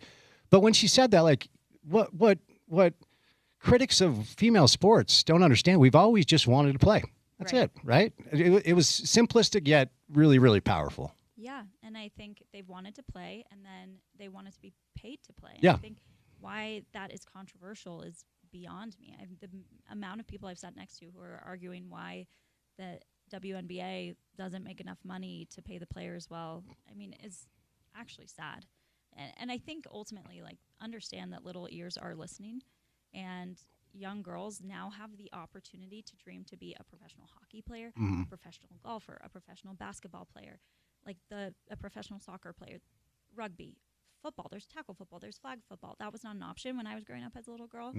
All there was really the WNBA, and certainly I was not going to make it there. So little girls now have the opportunity to dream to be a pro athlete more than ever before. Yeah. And so let's just talk about women's sports, I think, at least in a decent way, so that dream doesn't die for them. Well, and another thing Amy talks about a lot, and you've talked about it as well, it's in order for women's sports to receive an equal footing in the economic, ecosystem, the coverage has to be there too. Right? The majority of the coverage has been on the men's side because the data has indicated in the past that's where a lot of the interest is, but you can't really measure that accurately if you're not giving equal coverage. And as the coverage has improved, as voices like yours, and I was watching the RSL game on Saturday on Apple TV, and the play-by-play, I can't remember who the play-by-play voice was, but the analyst was female. Yeah. And she was incredible. Like, it's to the point now where it really doesn't matter as long as you're good at your job, like meritocracy. It shouldn't matter if you're male or female. And I think there was a thought process once upon a time, like, oh, you're a woman and you want to talk basketball, go analyze the WNBA. But Monica McNutt does a great job covering the NBA, right? So that crossover to me has also helped out. Holly Rowe, college football, really good at it, right? Incredible. So I think there were voices once upon a time that's like, and even on the men's side, like, why are you calling a WNBA game? You can't get an NBA job, right? And that narrative's kind of changed as well. I think the narrative that women in the industry are less than in all capacity, right? Broadcasting, athletes, fans. Like, if you're a woman, you make less than, like, a valid place here is changing. Yeah. And I think, I see it from the top. Like, male athletes are going and supporting women's sports. Steph Curry is, like, the biggest champion for the Valkyries, the WNBA team in the Bay. And if we could just maybe channel, like, that energy of our sports idols to regular day men, let's just respect what they're trying to do, respect the hustle. They're incredible athletes. They just want to play. So I have followed your growth because we're family. Right. What has been stunning to me is how many women that I know, because again, your last name is Shimbashi. Yes. Maybe we look alike. I don't know. Maybe all Checketts have a similar, I don't know. You didn't get Dad's nose, though. No, thank goodness. Did you? A little bit. Oh, I think you're doing all right. Yeah, sorry, Nate. We'll send this to the family later. But I'll like repost something of yours. Or when we had you on last time, I sent out like, hey, here's the link to the interview. And the amount of messages I get from women in this market are like, you don't know her. Wait, what? You're not related. I had to send one. Shout out Bridget if she's listening. I had to send her a picture of us. She didn't. She wouldn't believe. She couldn't believe that we were related. Like you have done this thing where you've really captured the attention of a lot of people. Like you might be the most famous member of the family now. That's certainly not true, but I will take it. And I think women were just looking for a place, kind of like we just want to play. Like we just want to enjoy sports. Yeah.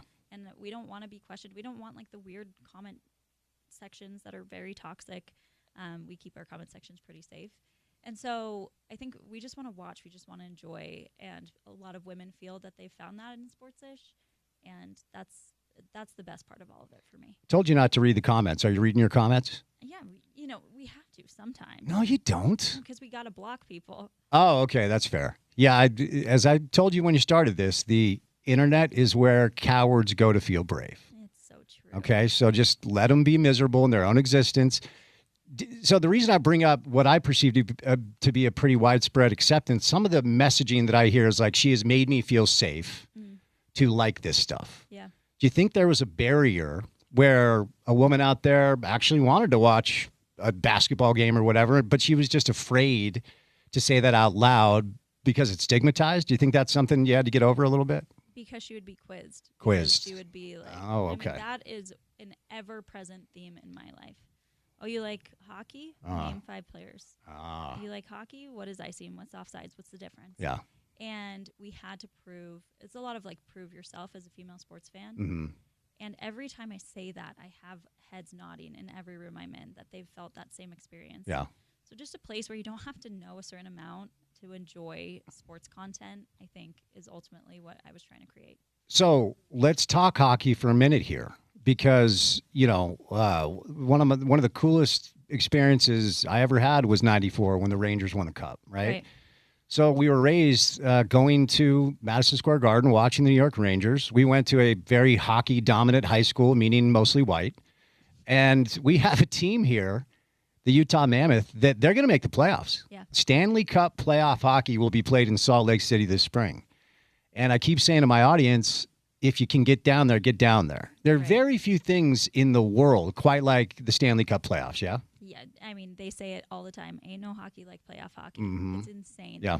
I will say, the way that basketball and Dad's involvement in basketball had such an effect on you and your fandom, I felt that with hockey because, when I was a teenager, so when I was your age, when Dad was with the Knicks, he was with the St. Louis Blues. TJ Oshie. TJ Oshie was supposed to be my husband. Shout out.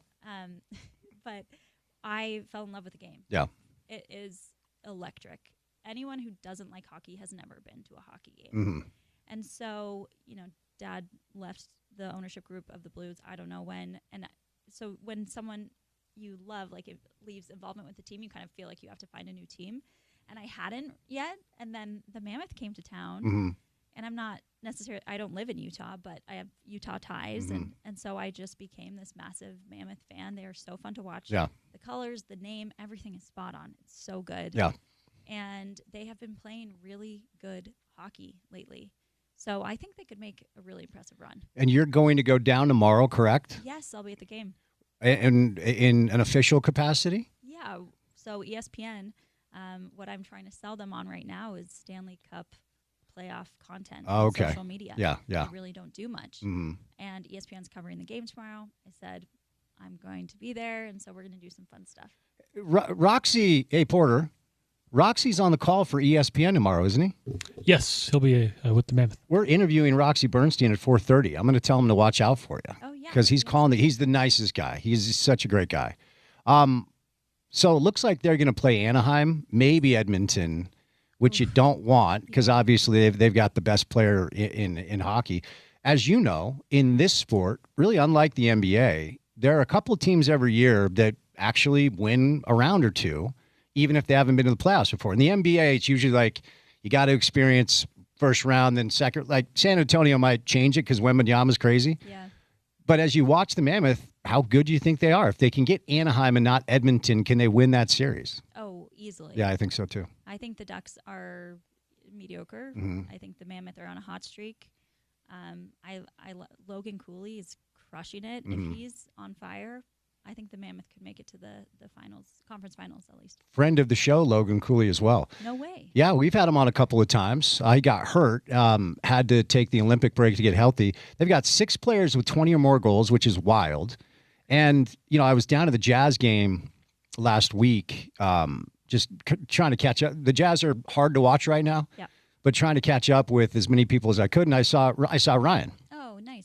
He is over the moon about hockey. He's frustrated about his basketball team, but he and Ashley, and I don't know if every time Ashley speaks, it's like she gets it, she's very, very sharp, over the moon about the way that not just this whole thing went down, but it has been embraced in this community. Like they're selling out, and there's kind of like this underlying fear around here that the Jazz are never going to be able to get over the hump in the modern day of the NBA. Right. But you can do it here with hockey, okay? Right. And players, I think, are appreciating the investment that they made.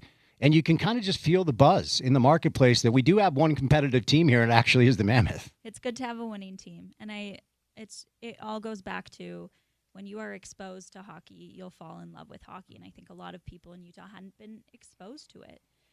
The nearest team is what, the Avalanche or the Coyotes? Avalanche probably. Yeah, I guess it would be the Coyotes by proximity, yeah. Right, and the Coyotes weren't very fun to watch for a long time. But so people hadn't necessarily been exposed to high-level hockey yet. College hockey's pretty good here, I will say. University of Utah has a great team. BYU's program was cut, but they once upon a time had a team. They did cut it. They did. And your husband was the captain. He was. That's a sad day. It's devastating. Yeah. I have lots of words for BYU one day, but they cut their hockey program. But college hockey is good in this state, and so they were ready. The appetite was here, and they've just embraced it. I mean, the fans are crazy. Yeah. In the best way. Yeah. I think my favorite stat opening night, the Mammoth, their first home game here. Yeah. Okay. Next day, the stat was they broke the beer drinking record for the Delta Center, and that's not just the Jazz. That's concerts. Insane. The first night, the hockey fans drank more beer than any group in the history of that building. I'm like, yep, hockey's here. You're doing something with RSL too? Yeah. What do we got? I'm going to go do a sporty speed date with one of their players. Which one? Let me get the name. First, just what's a sporty speed date? Okay, well, so it's like a player. I've got him on camera, and I'm asking him essentially like 20 speed date rapid fire questions. Oh, okay. And they're answering, and it's more questions that are very much off-court, off-field questions to get to know this person. Mm-hmm. Every time I do it, I mean, the comment section just falls in love with this person. So I did it with Jackson Dart. That was one of my first ones. Oh, nice. And he was great. Mm-hmm. His answers were very, his karaoke song was unwritten by Natasha Bedingfield. Love that. People loved it. I'm a fan. Yeah, of course. Yeah. He loves, like, Vampire Diaries. His hero is Leonardo DiCaprio. He's very fascinating. That's a Utah boy, too. Mm-hmm.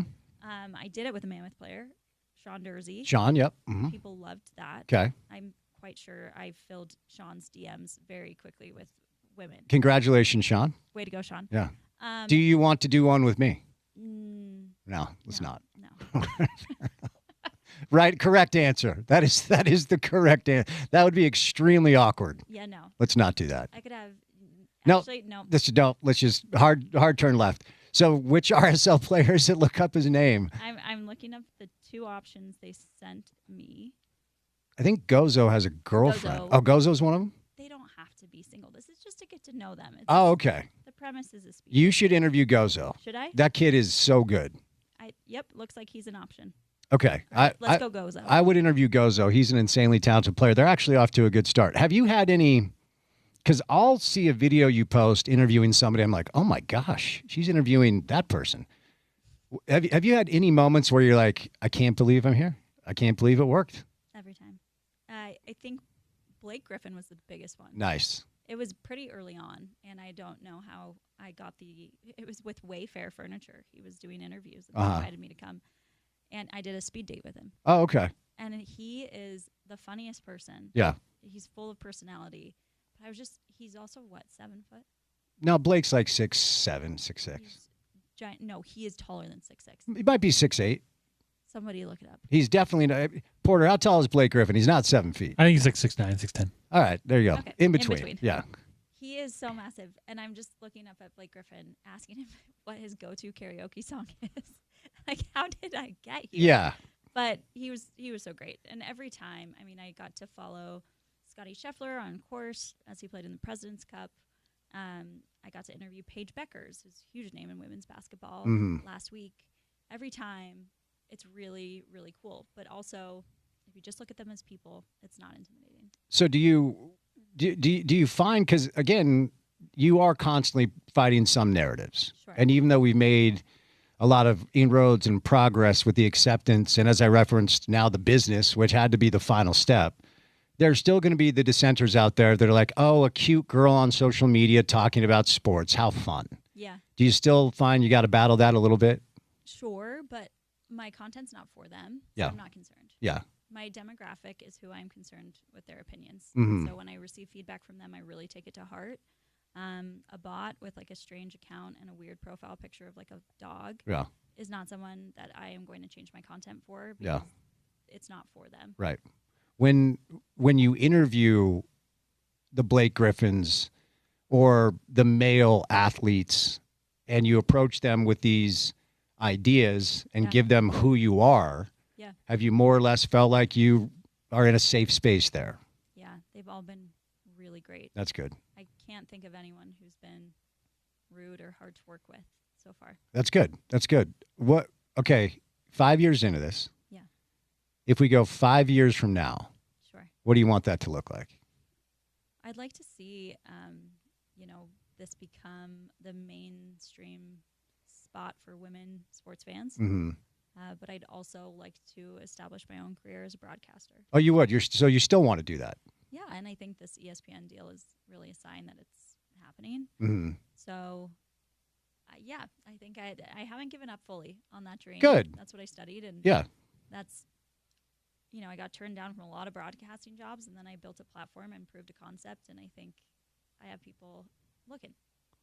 Okay, good. Good to hear that. I didn't know you were holding on to that because I felt like this thing had grown to the point where maybe this could be the deal. Yeah. So are we talking like sidelines? Are we talking play-by-play? Like what do you still, what's in that head of yours as far as what that you want that dream to manifest into? I'd love to be a hockey reporter. Okay. Yeah. All right. Well, I know some people, so maybe we can make something happen. All right, we got to get you out of here. I know you're busy. So let's get all the touch points. Where can people find all the work? Sure. Social media, Instagram's our big one. We also have a bi-weekly newsletter on Substack, and we're kind of all over. And now on ESPN social media, you can find us a lot. Excellent. Well, love you. Love you. Proud of you, okay? Thank you. Proud of you, I'm always. proud that you built this platform because you could be doing 4 hours of radio on 700 AM, but you're doing kind of fun. No, it's great. It's just I'm tired. You're tired. You need to teach me how to put TikTok stuff out. I am trying. It's just ridiculous. I don't do a TikTok dance after this? No, we should not do that. But be safe. We'll chat soon, okay? Okay, thanks. All right, we'll catch a break. Let's see. Oh, yeah, I got to give away some golf. We're going to bring in Ken Pomeroy coming up to preview some college basketball. But it's the ESPN Festival of Tees, powered by the Utah Golf Association. Each day, ESPN 700 is giving away rounds of golf from the best courses in the state. Listen to Sean's show from 11 to 2 and listen to me from 2 to 6 for your chance to win each day from ESPN 700. Details on ESPN700.com. Text right now, 877-353-0700 to win a round of golf at Lakeside Golf. Give me your pick to win the Masters at 877-353-0700. 2 hours down, 2 hours to go. Keep it here on ESPN 700.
College basketball will crown its national champion tonight.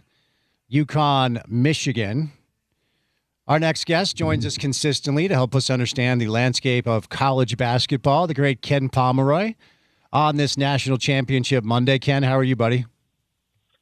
I am doing great, sir. It's a special day. Game number 6,300 for men's college basketball we play tonight. Holy smokes. Cap it all.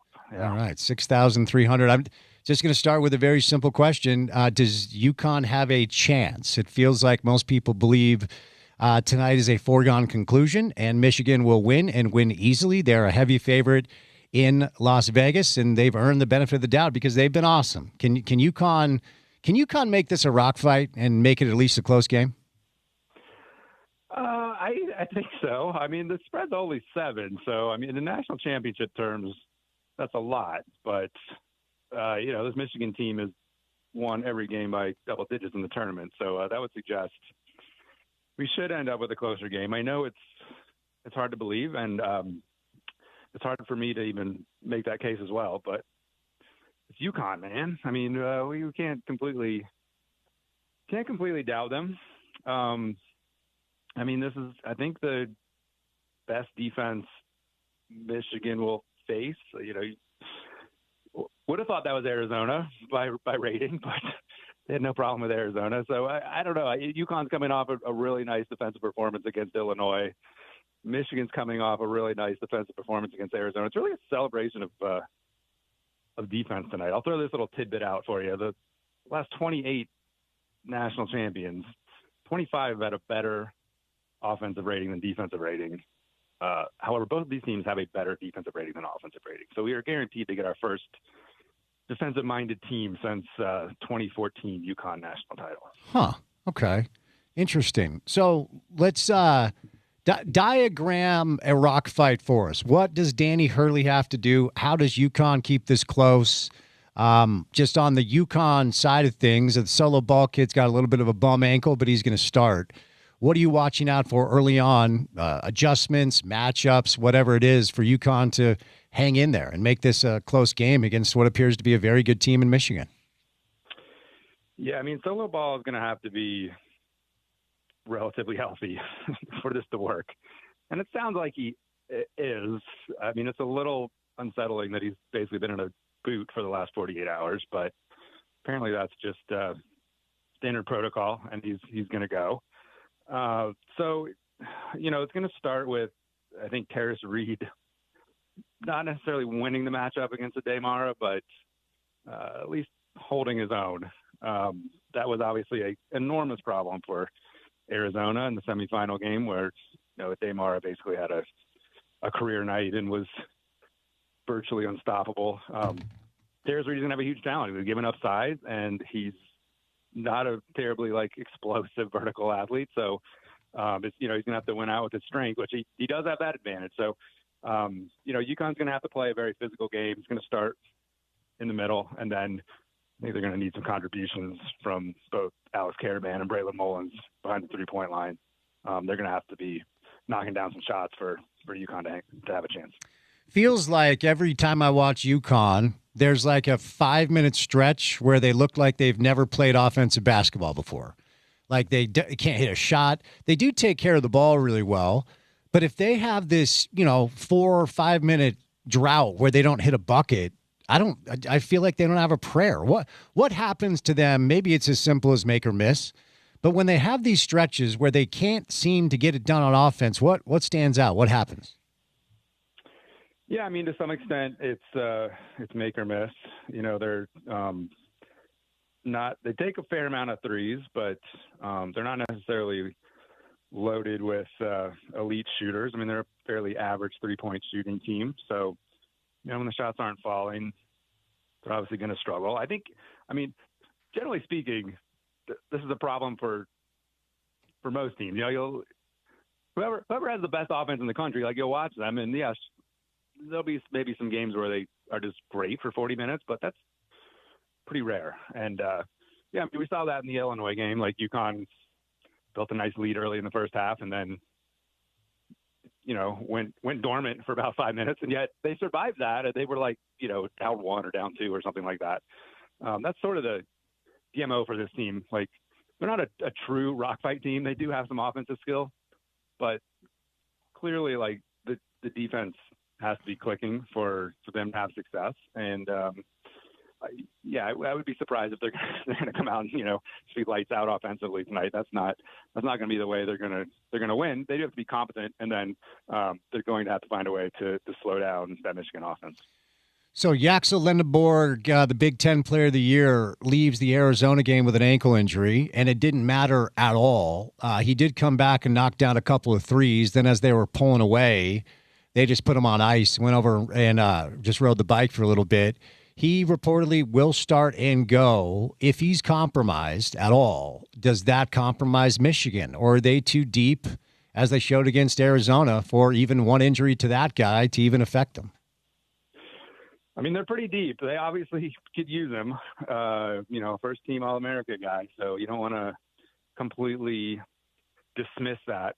It was pretty phenomenal that they didn't miss a beat in the second half. Yaxel was out there for a few minutes, but he wasn't really the same guy. He wasn't moving quite as well as he was pre-injury. So they could use him. I mean, I'm a little concerned about that. What's interesting is that when they blew out Tennessee in the Elite Eight, Yaxel played 35 minutes, which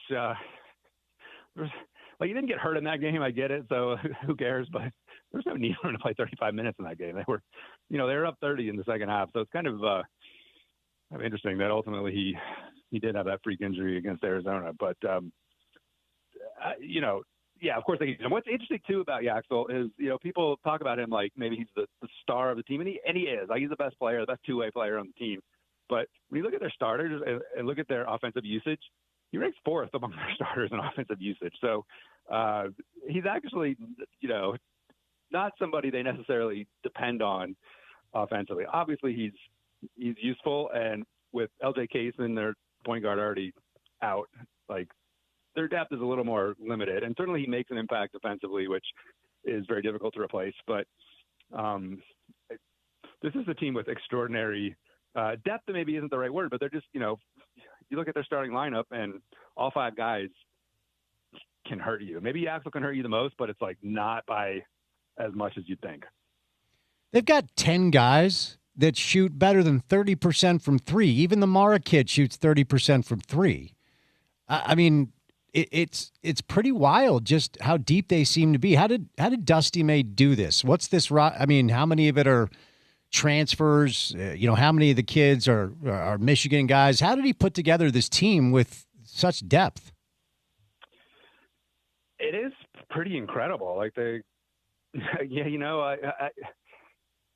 knows how reproducible this is? We'll find out next season. But I mean, the top 4 guys are all transfers. Lindeborg coming from UAB, Mara. Yeah, what was Nick Cronin doing with Ade Mara? Like, he was barely playing at UCLA, and that kid is like just phenomenal. And Dusty May just kind of lets him cook. He's got his guard skills in a 7'3" body. Like, he's super fun to watch. You got Morez Johnson, who came over from Illinois. You got Elliot Godot, who couldn't make a shot at North Carolina as a point guard, and comes into Michigan, and now he's a 40% 3-point shooter. So those are your top 4 guys, and they're all transfers. And then the rest of the team is basically filled out with guys who were on the roster last year. So it's a good mix. Definitely heavier on the transfers than I think maybe most coaches would prefer, or try to build their team around. I think the formula is maybe 2 impact transfers, maybe 3, and then fill in with guys that are in the system. But pretty incredible that he's made it work. I mean, that's outside of Lindeborg. It's like, okay, Morez Johnson, he's with USA basketball in the offseason. You knew he was pretty good, but Mara and Cadeau in particular were pretty big question marks coming into the season, and they've just turned out to be absolute studs. You referenced Terrace Reed Jr., the big kid from UConn. His tournament numbers have dwarfed what he did during the regular season. He's been everything to them in a lot of ways, because if he can get some bigs in foul trouble, maybe that'll change the scope of the game. And then you got to double him, maybe some of these shooters can get open. What have you seen as far as his growth? And does it feel like they're using him differently in the tournament than they did throughout the course of the regular season? Yeah, he maybe has more of a featured role offensively, maybe slightly more featured. But, Terrace Reed is another guy who, he started his career at Michigan. I remember watching him as a freshman, and he was not good. Like, it was, when he ended up transferring to UConn, I kind of rolled my eyes because he wasn't very productive under Juwan Howard. And then he came to UConn last year and made a nice leap. Like, he was pretty good. And then this year he's been amazing. It's obviously he's really had his coming out party in the tournament in terms of rebounding, had that 27 rebound game against Furman in the first round of the tournament that, set all sorts of modern records. Pretty impossible to get 27 rebounds in the modern game. You look at all the records for individual rebounding, they're from like the 50s and 60s when nobody can make a shot and there were like 100 rebounds available a game. That's not the case anymore. So super impressive to do that, regardless if it's Furman or whoever. Just people, talk about the one and done or people coming in and going pro, but Terrace Reed is a really kind of a remarkable development story. And I'll begrudgingly give Danny Hurley some credit for that. But Terrace Reed deserves most of the credit for that. Obviously, he's the one who's put in the work, and his footwork in particular is, for a big, some of the best you'll see in the country. And he's not necessarily a naturally gifted athlete, so that footwork really is important and has allowed him to be the really good player that he's turned out to be. What else will you begrudgingly give Dan Hurley credit for, Ken? At this point, he has the second best winning percentage in college basketball history for a coach that has coached at least 20 games in the tournament. The number one is a guy named John Wooden. The cliche that they like to use, UConn does, is we just believe that we can win in March. And that sounds like something a data guy like you would scoff at, but you can't argue with results. How has he done this? If they get it tonight, that's 3-4. That hasn't been done in forever. Yeah. I'm sure they believe they can win, but I think a lot of teams believe they can win, and they don't. So it's got to be something a little more than that. Like I do scoff at it to some extent, but you can't argue with results. Just look, regardless if they win or lose tonight, getting to 3 finals in 4 years is absolutely incredible in this era. Really, none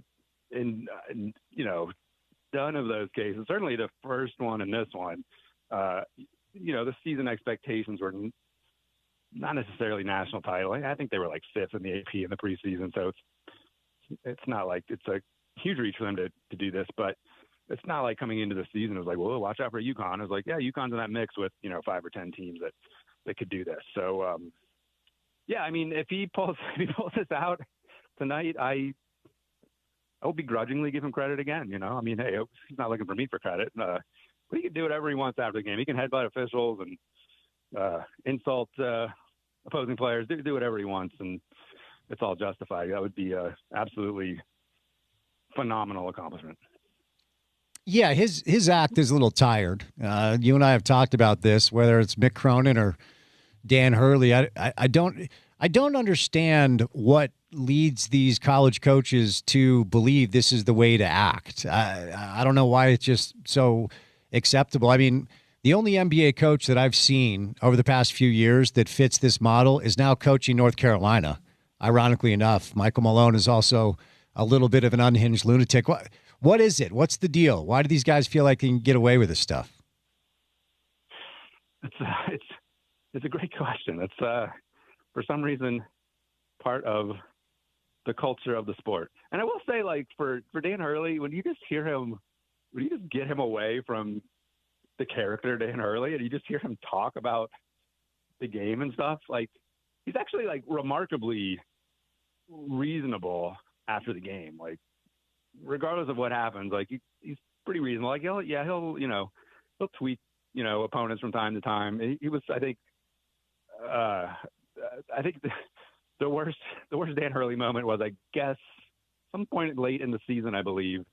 He played Providence and held a press conference, after the game, and basically just like gushingly complimented Providence's, kind of lame duck coach. You knew at the time, Kim English, basically saying like he hoped he would, be back next year. And it was just so over the top that it kind of sounded like he was basically saying Kim English was a bad coach and he enjoyed beating him. And, it's that kind of stuff that is pretty lame. But the basketball side, clearly he is a savant and someone to be respected.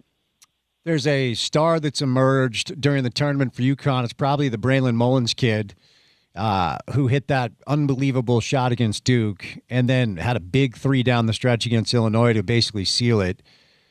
He also is a player that, Mr. Basketball in Indiana, which is not nothing, but I think whether it was injuries or what have you, it took him a minute to get going. Tell me about this young man and what you're expecting from him when the lights are the brightest tonight.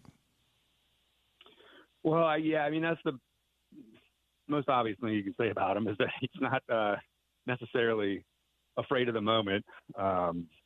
Hitting the shot against Duke, and as you pointed out, I think it's like, it's like 50 seconds left. Hit a big three against Illinois. I think after going scoreless in the second half. Like, he's not a big time scorer, and he really hasn't met the expectations that he had coming into UConn as a freshman. You look at his season-long three-point percentage, it's 34%. He just hasn't been like terribly efficient, and his skill is essentially shooting. So it's not like he brings that much more to the table right now. Maybe down the road he will, but if he's not making shots, then his value is pretty questionable. But he has had those big moments. He had a really good first half against Illinois, and they're going to need more of that tonight because you're not hanging with Michigan playing 4-on-5. So you don't need Braylon Mullins to come out there and score 20.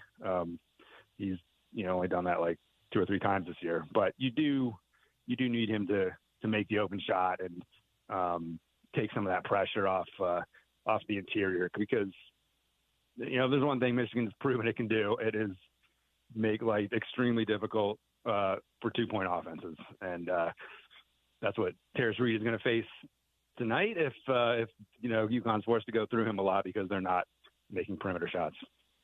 Is Mullins a one and done? I mean, I'm seeing him in mock drafts as like a late lottery pick. Is he a one and done kid?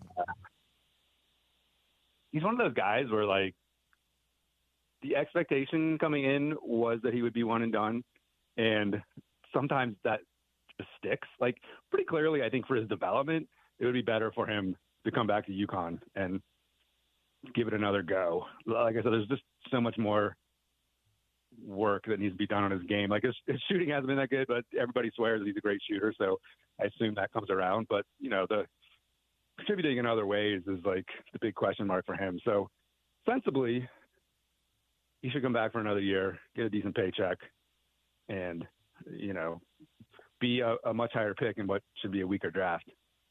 But because of the expectation at the beginning of the season, and you're still seeing him like mocks, mid first round or so, like, I could suffer once he goes through the draft process. But nonetheless, there's no doubt he'll go through the process. And if he gets any sort of like reasonable feedback, he's going mid first round, I think he comes out. Let me go back to Michigan, Arizona. At some point, I'll stop picking Arizona to win the national championship. I mean, at least they got to the Final Four this year.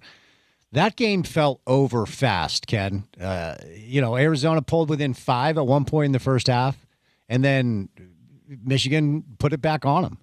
And by halftime, it kind of felt over. They were down 16. What stood out most as to how Michigan just trounced Arizona? Well, so, the storyline for Arizona all year was the complete lack of three-point shooting. They're in the bottom 5 in the country, and three-point attempts as a percentage of their total attempts. And, you wondered when that would catch up with them. They got pushed a bit by the Aggies. Like, that was sort of interesting. And then after that, they got Arkansas and Purdue, who are certainly Arkansas. Their interior defense is basically non-existent. And, Purdue is, I wouldn't go that far, but Purdue is, pretty mediocre on the interior this year. And so, just fed right into what Arizona wanted to do. They didn't need to make threes against either of those teams. They just shredded both of those teams on the interior. And then they got the exact opposite in Michigan. Who's a team that is going to make you. I mean, they're going to make you shoot, longer twos, and if you're not making threes, and Arizona did not make threes, it's going to be a very difficult night offensively. And it actually was the first game of the year where Arizona did not score a point per possession, which kind of takes us back to the fact tonight is really a more of a defensive game than we're used to seeing in the national title game. But yeah, I mean, ultimately, like you say, hey, that was their weakness. They couldn't make threes, and he knew it'd catch up to them eventually. But the reality was basically Arizona was second best team in the country this year. So I would not call the season a disappointment. A little bit of bad bracket luck. They had to face Michigan in the semifinal instead of the final. But overall, I'm actually somewhat impressed with what Tommy Lloyd was able to do with that roster and go as far as he did, really, with not being a fluke without having much 3-point offense. UConn wins tonight if what?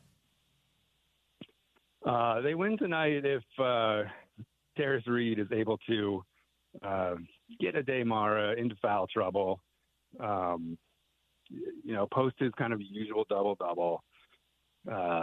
They get, I'd say, significant contributions certainly from Alex Caravan, who, is, I think the most skilled player that UConn has. And obviously solo ball has to be somewhere close to 100% because I think he's their most dynamic player in terms of being able to score off the dribble, which is extremely difficult to do against Michigan. But, they're going to need a little bit of that offense from solo ball in order to do that.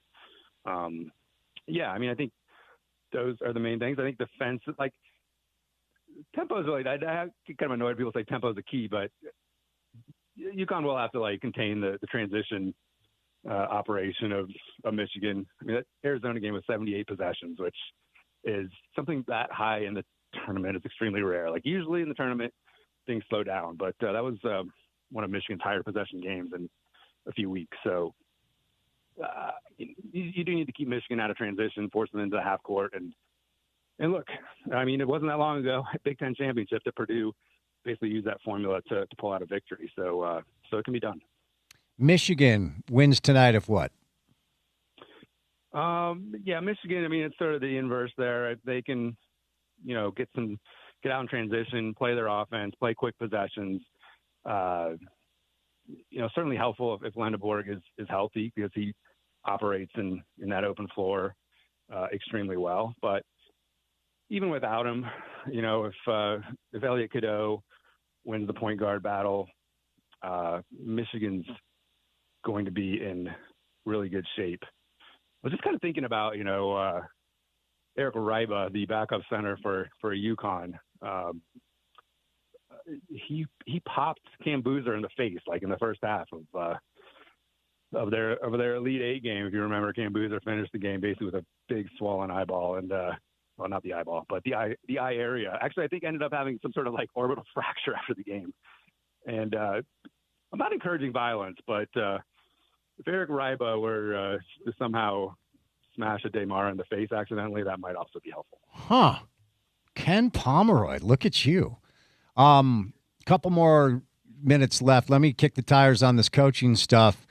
What do you make of Carolina going outside of the family for the first time since the 50s to bring in Michael Malone? Well, I like the idea of going outside the family. The family had been exhausted, and with kind of mixed results.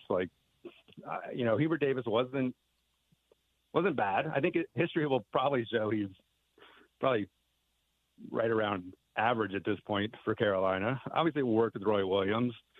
Didn't work with Matt Doherty. So, you just look over history and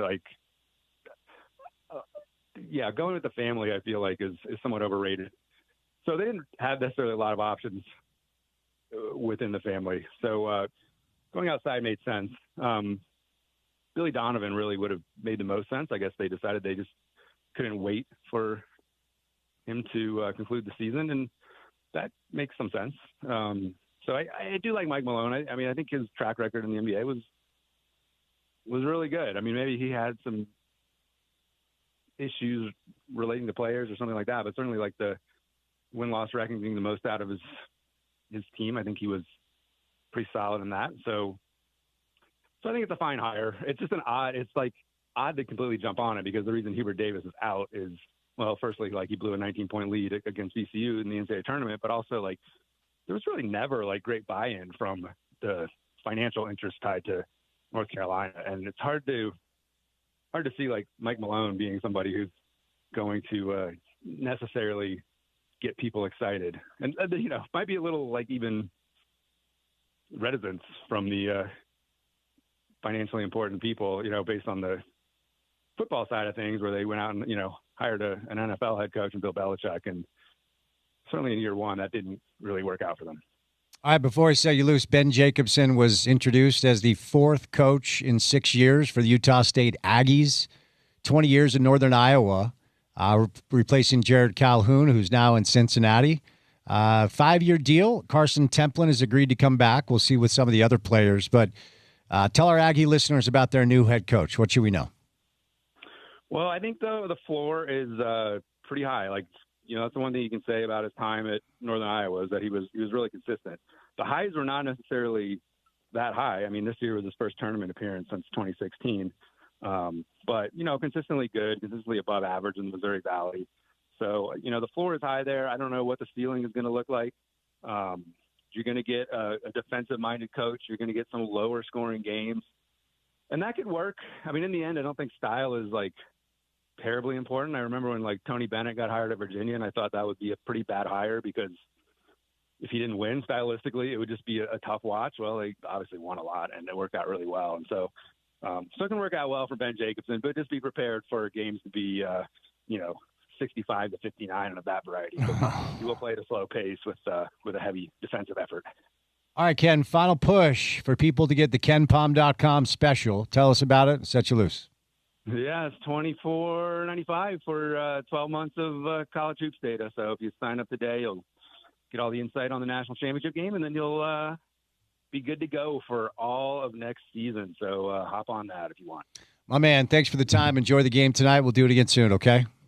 All right. Sounds great, Spence. Thank you. Ken Palmer, go to KenPom.com right now. It's a great deal. If you want to fill out your brackets and actually know what you're doing or learn more about college basketball, Ken is the guy. If you're watching some sort of highlight show and you hear them reference, hey, well, in Ken Palm's ratings, well, that's him. So he is a college basketball savant. KenPom.com is where you go.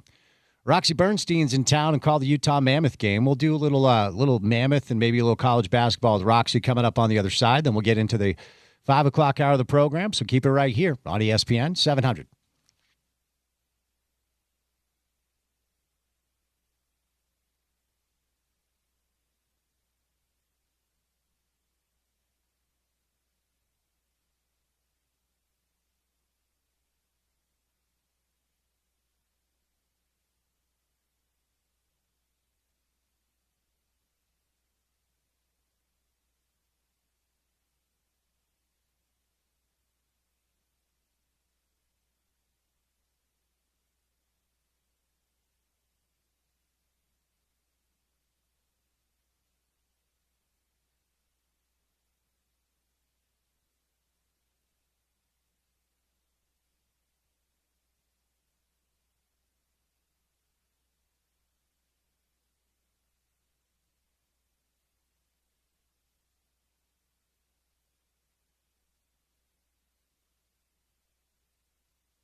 We will crown a national champion in college basketball tonight.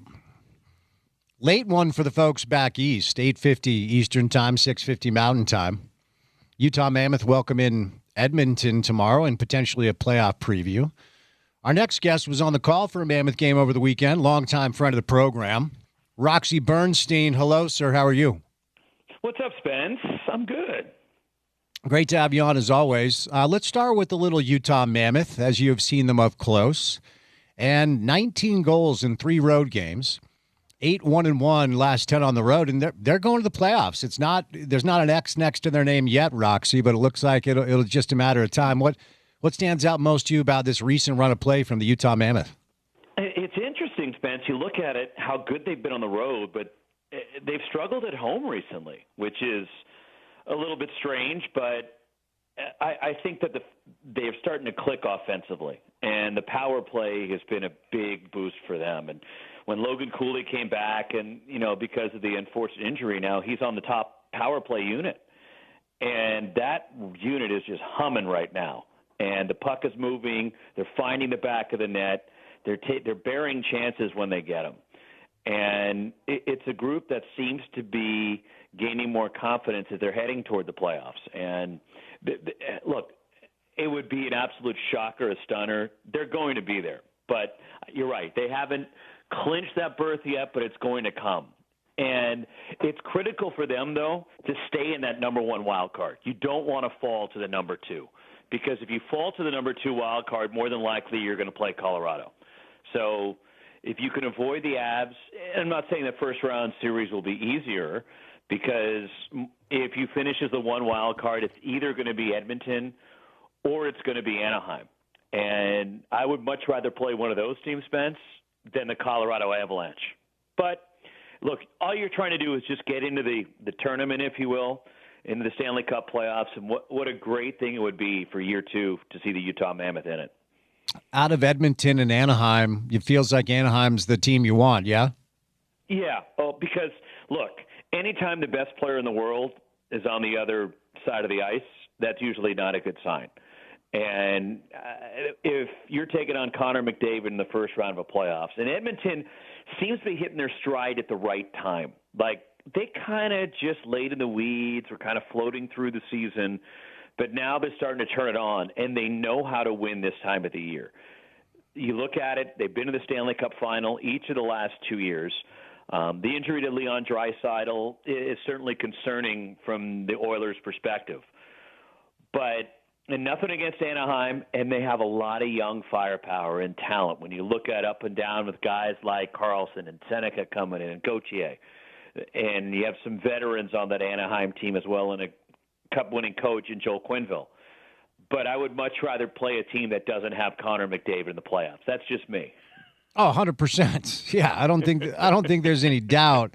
How we were talking about this earlier. If it is Anaheim, it's a very winnable series. How would you characterize what you believe to be their ceiling? Like, oftentimes, if a team has never made the playoffs, it's hard to expect them to suddenly run through the thing. But hockey's a little bit different than basketball, where every year a team or two kind of comes out of nowhere and does something special. What's the limit your mind can reach about a playoff run for the Utah Mammoth?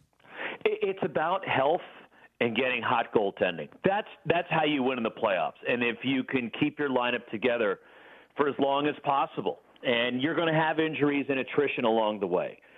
How much depth do you have with your guys as well? And you brought up the difference between the NBA and the NHL playoffs. The NBA, you're not going to see an 8 seed run the table and win, right? It just doesn't happen. But it happens in the NHL because injuries could pop up.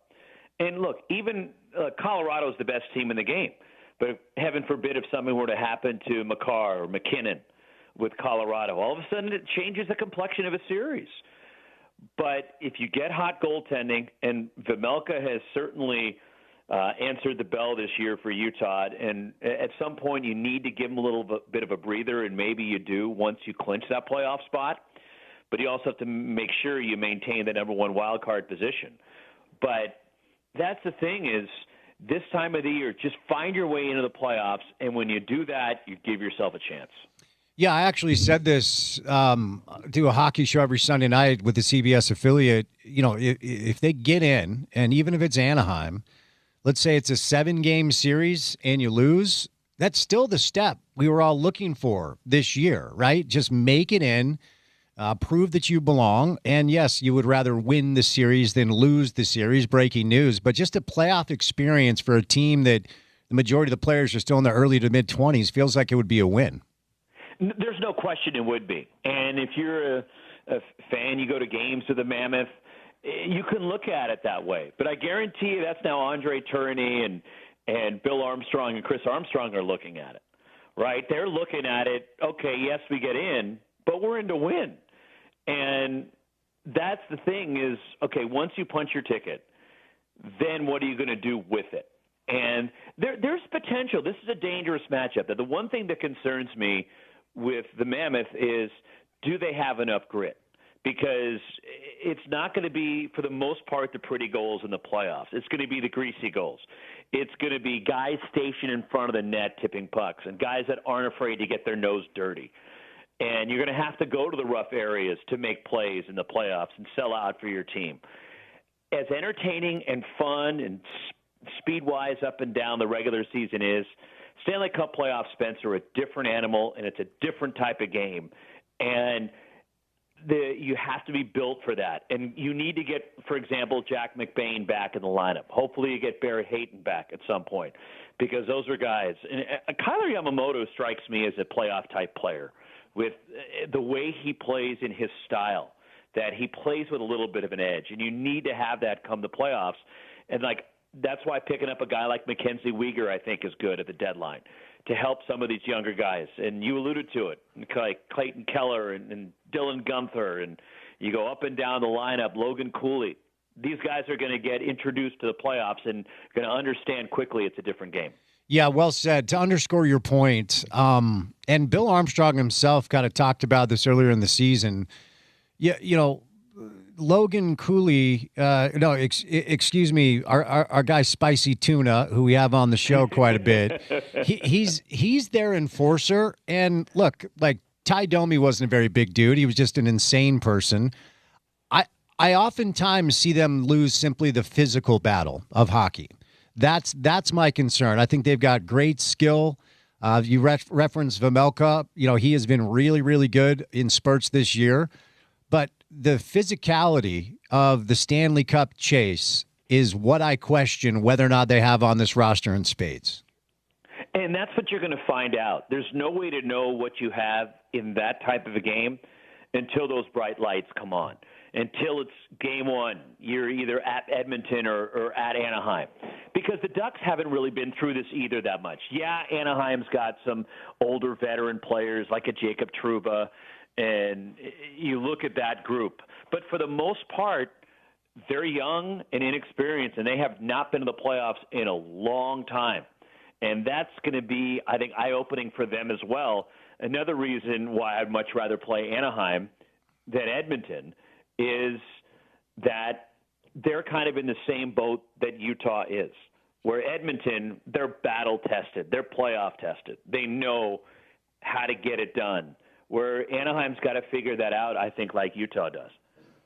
So 6 players have 20 or more goals, the only team in pro hockey to have that dynamic. They obviously have depth in the attack, but if there is a superstar on his own on this roster, it is their captain, it is Clayton Keller, and he didn't get a ton of ice time in the Olympics, but I just think that experience was so beneficial for him just to be with that group and then play in that gold medal game where, 60% of the best players in the world were probably on those 2 rosters. Tell me what you've seen from him as far as his growth, because, again, if there is an individual superstar on this roster, it is Clayton Keller.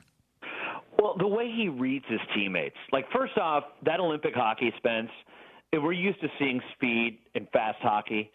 That is the fastest brand of hockey I think I've ever seen, especially when you looked at how that game started. And it was going back and forth and all the firepower on both sides. And it's crazy that it was just, it was a low-scoring game. But it was just phenomenal hockey to watch. And just being a part of it for Clayton Keller, I think, helps his development and growth. When you're in the dressing room and you're looking over and the Kachuk brothers are right there, or Quinn or Jack Hughes, you're in the presence of the greatest players in the planet. And Keller, who is leading scorer for Utah, 70 or more points now? Was it 4 straight years, I think, for Keller? But just to have that experience of going through the Olympics, representing your country, winning gold, I don't know if there is a higher honor, to be honest with you. I mean, I know it's a tough question for hockey players to answer. Would you rather have a gold medal, or would you rather win the Stanley Cup? Because those are the two pinnacles of the sport. And it's funny because I think if you ask a Canadian player, they might choose the Stanley Cup, but the American player might choose the gold medal, just because the gold medal victories for the U.S. have been few and far between, where Canada kind of has been there and done that more recently. Since I haven't spoke to you since then, I know you don't wake up early for anything other than a Counting Crows concert. Did you get out of bed for it? And where were you when that happened? Of course I did. I was in my room at home. I mean, luckily I was home. I think I had basketball at home that weekend. So I was able to be in my own bed, set my alarm, woke up a little before 5 a.m. Pacific time, and sat through one of the most thrilling games I've ever watched. And it was just on top of the patriotic pride you get by watching and seeing the Americans win. It was just, as a hockey fan, just great hockey. And it was captivating to watch. And not only for people like me or hockey nerds, but the casual sports fan was getting up and watching that game, and they were glued to the gold medal contest, which is awesome to see, and it's great for the game and the growth of hockey. The 3-on-3 sudden death format seemed to get some attention, and I understand why. I'll be honest. I felt like we were so lucky to get to overtime, and I didn't think we had a prayer, because 3-on-3 actually favors what the Canadians do well, with their speed and skill. Do you like that they have this in place, or would you like to see it different? I would like to see it 5-on-5, especially in the gold medal game, like we see in the Stanley Cup playoffs, where you play 5-on-5 until you have a winner.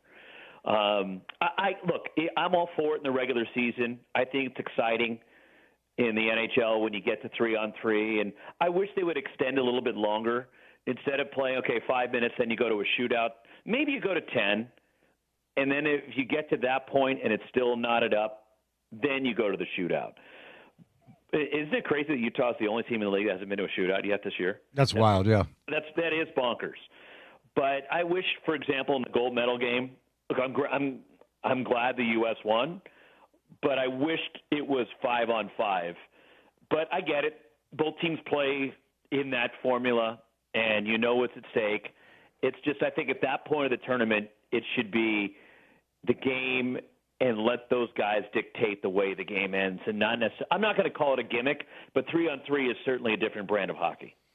My Stanley Cup playoff indoctrination took place in 1994, watching my New York Rangers hoist Lord Stanley's Cup as a teenager, and I was hooked since then. Mark Messier. My guy, the captain, of course, and Brian Leach, Mark Richter. So I can remember the Canyon of Heroes the next day, the parade. And I just want you to tell our audience here what they're in for watching the Stanley Cup playoffs live here in Salt Lake City. Look, the Stanley Cup playoffs are the best in all sports. I love the NCAA tournament, which you know, and I'm a huge college basketball guy. And the playoffs are always spectacular. It doesn't matter if it's Major League Baseball, the NFL, but there's something different about the Stanley Cup playoffs. And the energy, the drama that comes along with it, the excitement that's in the building. And there's nothing, I'm telling you, Spence, there's nothing like playoff overtime hockey, because you are sitting on the edge of your seat. Your heart is in your throat the whole time until that thing ends. And you're holding your breath on every shot. If you make a bad turnover, all of a sudden there's a huge gasp in the building. It's just different. And until you experience it, you don't really know how different that game is. And that's what I'm glad that the Utah fans will get to see that when they hopefully lock up that playoff spot in games 3 and 4, the first round, and hopefully longer. But it's just a different level of excitement and energy than you're used to seeing. And I know they've seen the playoffs. It's been a while since the Jazz were there. But it's certainly a different brand of hockey. You elevate it. You heighten the intensity, if you can believe that. All right, with the remaining few minutes, let's do a little college basketball as we will crown a national champ tonight. Before we get there, let me ask you about Arizona, our old buddy from the Pac-12, of course, now in the Big 12. At some point, I'll stop picking them to win the national championship. At least they made it to the Final Four this year. I'm in the same boat, brother. Yeah. I picked Arizona too. Yeah, I feel like and sometimes they lose in the second round. It's like, what am I doing? But look, that's a good year under Tommy Lloyd. You get to the Final Four. But Roxy, that game was over pretty quickly. I mean, there was one run where Arizona pulled within 5, and then Michigan was like, okay, that's fun. It didn't even matter that they basically lost their best pro prospect, even though he came back and hit a couple threes in the second half. Give me your thoughts on Michigan-Arizona and how that went down. I was stunned, to be honest with you. I had Arizona, 3 times this year. I had Michigan early when they played TCU. And I think Dusty May is a phenomenal coach, and I love the pieces, and it didn't surprise me that Michigan was the number 1 seed and made this run because I thought they had a phenomenal team, especially the way the pieces fit. But this was a different Arizona team to me in terms of the physicality that Tommy Lloyd's team had with guys like Tobey Awaka and Krivas. They had the young firepower with Burries and Pete. You had a veteran terrific point guard in Bradley, but this team was better defensively, tougher both mentally and physically. But that's also, Spence, the cruelty of the NCAA tournament. Your season is over in 40 minutes if you're not on top of your game. Michigan played their A game. Arizona clearly didn't. And that's the unfortunate thing. To me, I still thought Arizona was the best team this season, but Michigan was the better team, the much better team in those 40 minutes. And their shots were going down, and I thought Dusty May had a great game plan going in. You mentioned Lendeborg, and I've seen Adai Mara play for 3 years now, right? The 2 years he was kind of buried a bit at UCLA, goes to Michigan. He's never played that well. Dude, I think it was potentially in him. Yes, I did. But we'd never seen him that dominant. And that was the impressive thing about his performance is just the way he attacked on both ends of the floor. And the confidence, you could see it growing with Adai Mara as the game was going on. But Namari Burnett hitting threes, when Cadeau was making threes like he was, Arizona just didn't have an answer, and that was the shocking thing, considering that every time just about this year they had been able to turn the tables on teams, and they just couldn't do it on Michigan. I've often heard you described as the Mick Cronin of broadcasters, so I'll... What? Are you yelling at me? Why couldn't Cronin get more out of the Mara kid? Like, he is a game changer for Michigan. Do you remember the line that Cronin had about him when somebody asked Mick point blank when Mara was still at UCLA, and they asked him, why he doesn't play Adai Mara, and he goes, Adai Mara gives up points faster than I go to the bathroom. Oh, jeez. And it's the cruelty that Mick has, and I don't know if it's his way of motivating people or he thinks it pushes their buttons, but we saw it this year, and it's nothing new that Cronin, this has been his act for a long time. And you know that going in there, right? When you sign up to play for Mick Cronin at UCLA, you're not going to get your best friend. This is like signing, you know what you're getting when you sign up to play for Kelvin Sampson at Utah. Or at Houston, I mean. Or, back in the day, you go sign up to play for Bobby Knight or John Thompson. You're going to get that tough love. And they're going to be on you because that's how they feel they need to get the best out of you. And that's the way Mick Cronin does things. Other coaches have different styles. Dusty May is a very different style. And players seem to want to play for him because of that style. And same thing with Tommy Lloyd or Mark Few. You know that going in what you're signing up for. And the kids that go to UCLA, okay, they're going to get that out of Mick Cronin. He's going to ride them. He's going to try to push their buttons and get under their skin because he feels that fear is the best motivator. And Some players respond to it, some don't. Adai Mara clearly didn't respond to it. He's responded to the way that Dusty May has coached him. I feel like Mick Cronin makes Dan Hurley look like Dean Smith, and Dan Hurley is unhinged. Dude, that guy scares me. I do not want to be in the same room as Mick Cronin. Have you ever interviewed him like away from the game? Is he as a person the same way he is as a coach? No, he's not. I've spent time with Mick away from the game. First off, Mick is a huge baseball guy. Like his dad, Hep, is a former scout with the Braves. So Mick grew up around the game of baseball. He loves it. Like I remember when he first got hired by UCLA, I think I was doing a baseball game over, at Jackie Robinson Stadium. And he was over there, and immediately one of his closest friends on staff there at UCLA is John Savage, the baseball coach, because they could relate to one another because of Mick's baseball background. And then, full disclosure, also, my nephew is a student manager for Mick at UCLA. Okay. And he raves about Mick and the way he treats him and the respect that he shows him and those kids that bust their tails for the program and to make UCLA basketball better on a daily basis. So there is a different side to Mick that we see publicly. It's just like he doesn't want to let the media or some of the fans see that personality from Mick Cronin. Over to the UConn side of things, I mean, again, say what you want about Dan Hurley. He has the second best winning percentage in NCAA history with coaching 20 or more games, and the guy that's number one is someone named John Wooden. So you can talk about his antics. The headbutt stuff with the ref was weird. But how does he keep doing this? I mean, the UConn cliche is we believe that we can win in March, but everybody believes they can win in March. They just do it. They just know how to get it done. It's the continuity in the program.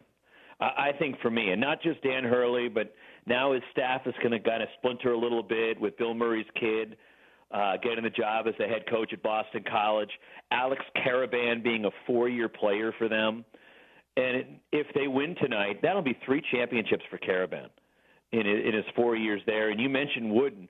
What Danny Hurley is doing is Wooden-esque with the numbers and the stats and the run that UConn has been on with the 6 titles since 1999. I know it hasn't all been him, but the recent run that Danny Hurley has had, it is remarkable at this day and age where it's so tough year in, year out because of all the player movement and the transfer portal and the NIL and the money that's out there and the one-and-dones and players going to the NBA. The stability of UConn has been pretty impressive to see, and the consistency that this program has had despite a lot of the names and the faces changing. All right, before I set you loose, I'll ask the question the way I did a little bit earlier with our guy Ken Pomeroy. UConn wins tonight if they do what? UConn wins tonight if they can control the glass. I think that Michigan is such a physical team inside. The rebound battle will dictate a lot who wins this game. For UConn to win, they've got to win the rebounding battle tonight. That, I think, is paramount for them to winning a championship. And then on the other side, Michigan gets it done if they do what? They got to run UConn off the line. They can't let them fire those threes and somehow get Caravan out of rhythm and Mullins and have them turn them into drivers and attackers, because that's not necessarily what they do. If you can do that and you can alter and make UConn uncomfortable in the way they're operating offensively, that'll go a long way for Michigan tonight.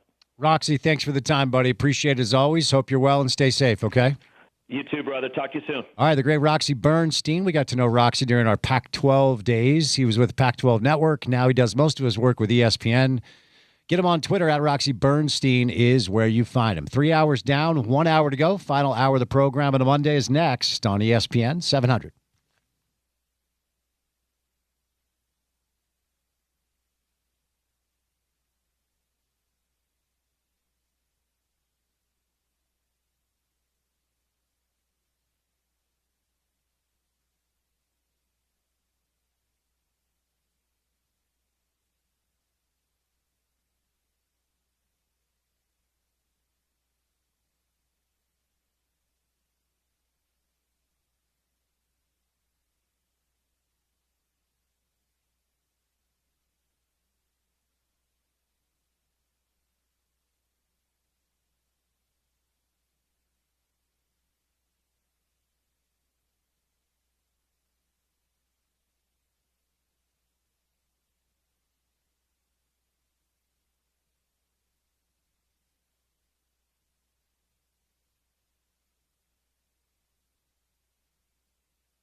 All right, Drive at 5 time, Monday afternoon style. Your commute home on a Monday starts right now. Happy Monday. Hope you had a great weekend. Had some good weather over the weekend. It's a lovely day outside today, about 68 degrees. Little cloud coverage here in downtown Salt Lake City, Utah.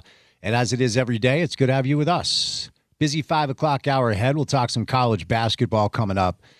Tonight, we crown a college basketball national champion. It is Michigan taking on UConn.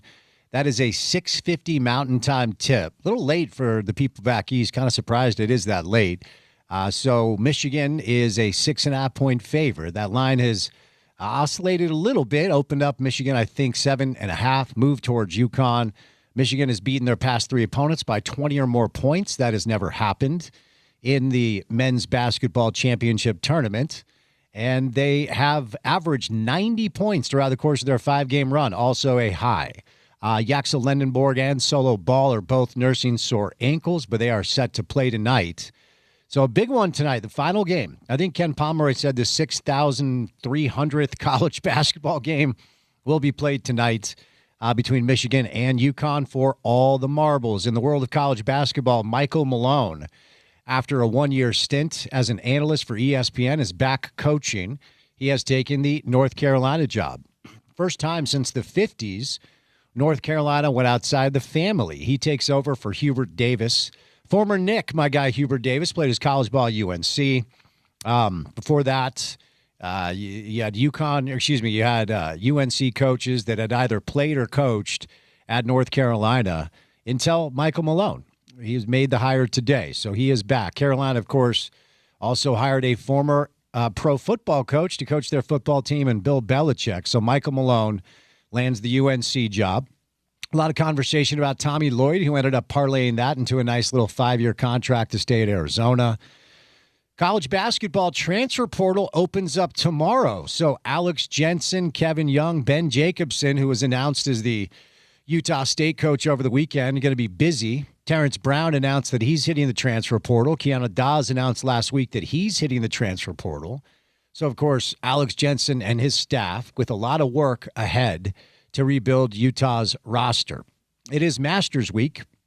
Of course, no Tiger Woods, no Phil Mickelson. First time that's been the case since I think 2004, if I remember that correctly. So one of my favorite weeks of the year, of course, the Masters tournament, taking place at Augusta National in Georgia. We'll cover that tournament for you. We'll get you ready for it. It'll get going, of course, on Thursday.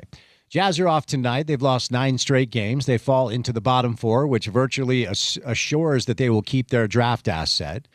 Utah Mammoth are red hot. We've talked some Mammoth on the program today. They will welcome in Edmonton tomorrow. Now, as of today, that would be your first-round matchup. There's still a good possibility it will be Anaheim, but the Mammoth are all but assured of being a playoff team this year. So we'll see some Stanley Cup playoff hockey here in our market. So a little bit of a playoff preview potentially tomorrow for the Utah Mammoth. RSL is unbeaten in 5 games now, 5 matches now, after beating Sporting Kansas City 3-1 over the weekend in Sandy. Xavier Gozo with an unbelievable wonder strike to seal it. Sergi Solan scored his 3rd goal of the season, and Diego Luna has put himself back on the radar for the national team, got his first start of the 2026 campaign, and tallied the first goal of the game to give RSL a 1-0 lead. So the World Cup right around the corner. RSL, of course, in an excellent spot as of now. I think it took them 10 matches last year to get to their 4th win. They already have 4 wins on the year, protecting their home field and playing well on the road. I'll tease that tomorrow I am interviewing Pablo Mastroeni for my podcast with KUTV. Next week, we are going to interview Alex Jensen, the head coach of the Utah men's basketball program. So stay tuned for that. We'll bring in Tom Haberstroh with some interesting college and pro basketball.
think we have some serious basketball tonight in the NBA. We certainly do in college basketball. As a national champion will be crowned tonight. I don't think I've ever asked you this.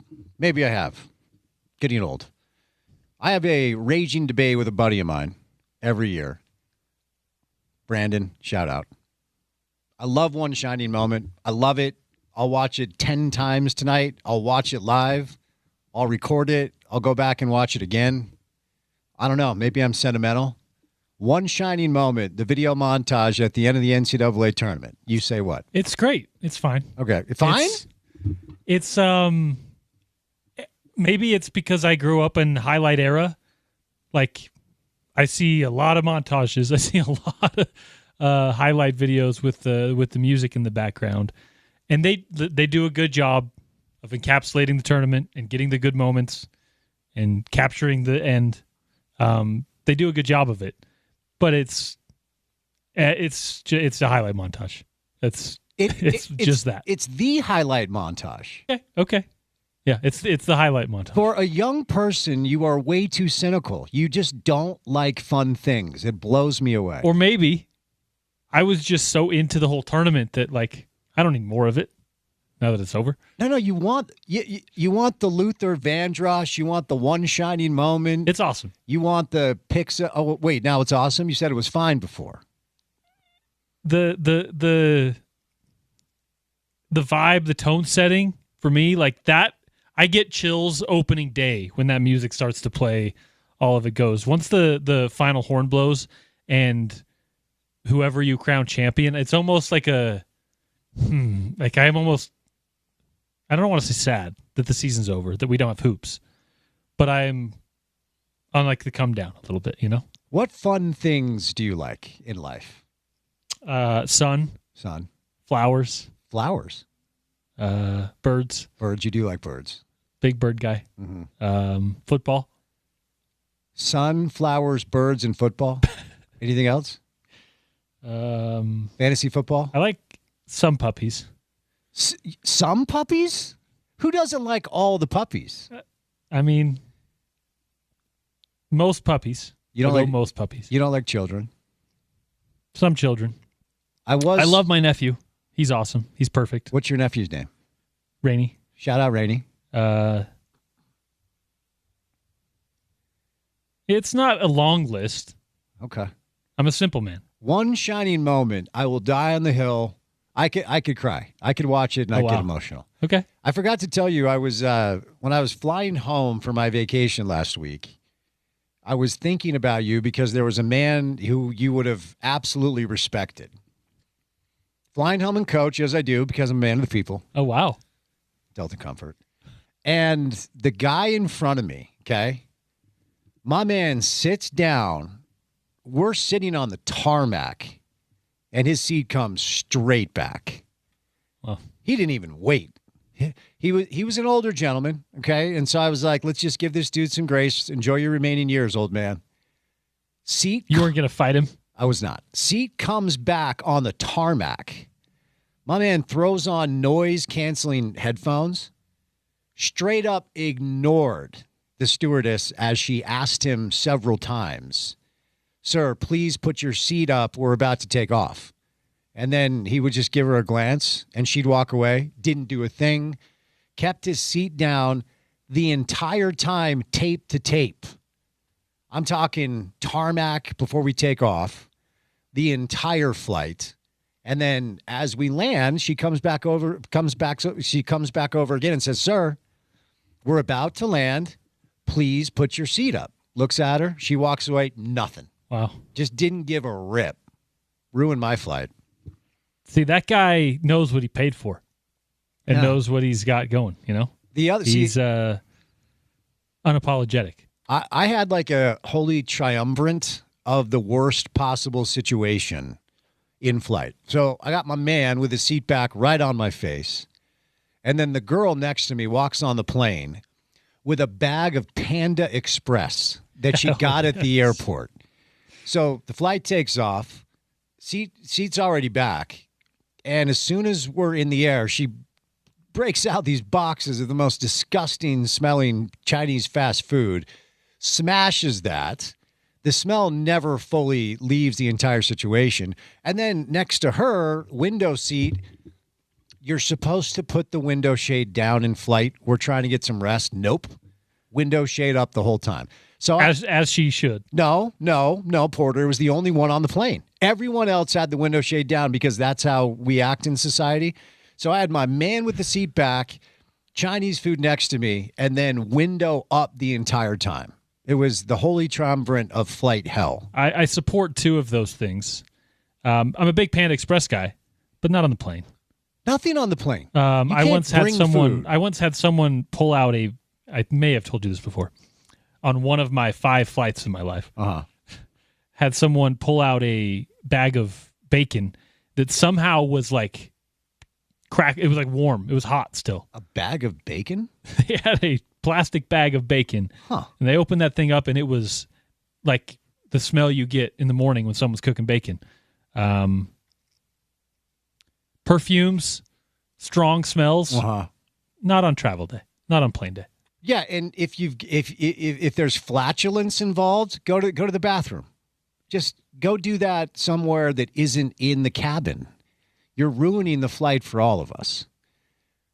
As you know, I'm solutions based. Right. That's what I'm about. Okay, let's be part of solutions. Keep the food off the plane, put the window shade down, put your seat up, and don't break wind in the middle of a cabin because you're ruining the flight for everybody. We live in a society. There are rules here. I don't know how much you can enforce that last one. I wonder how you would do that. There's no unless somebody's admitting it. Just to be clear, if I got the window seat, that thing's open, or I'm going to vomit on you. No, you're ruining the experience. We're trying to get some rest. The cabin should be dark. It should be a little cold. It shouldn't smell like Chinese food or, somebody relieving themselves of their digestion issues. There has to be at some point an acknowledgement of the way humans should act in society. There was a time, Spence, when flight, it was just a way to travel with class, right? You could only access this version of travel with a certain affluency, right? You could smoke on the plane. It's true. But you had to be like dressed up. Yeah. Everything else was very buttoned down.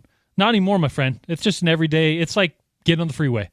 You don't have those privileges anymore. I'm sorry. I guess that's fair. Rough flight home, but nonetheless, first world problems. All right. Who you got? UConn, Michigan. I think Michigan. Yeah. They have been the best team in college basketball for this month for sure. For sure. And, I mean, you can go back to a lot of the Big Ten schedule.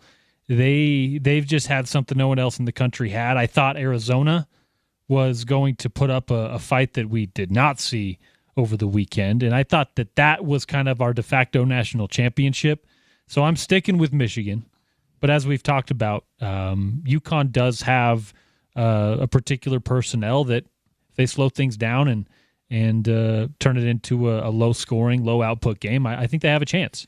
And that's the magic of March. I agree. I think Michigan will win it. I did pick Arizona to win the whole thing again, and they fell flat on their face. I will repeat what I say whenever there's a one-game window situation. Monday Night Football, Thursday Night Football. If there's only one game, let's just make it a good one. Just would love to see it a close game. Michigan's a pretty healthy favorite for a national championship match.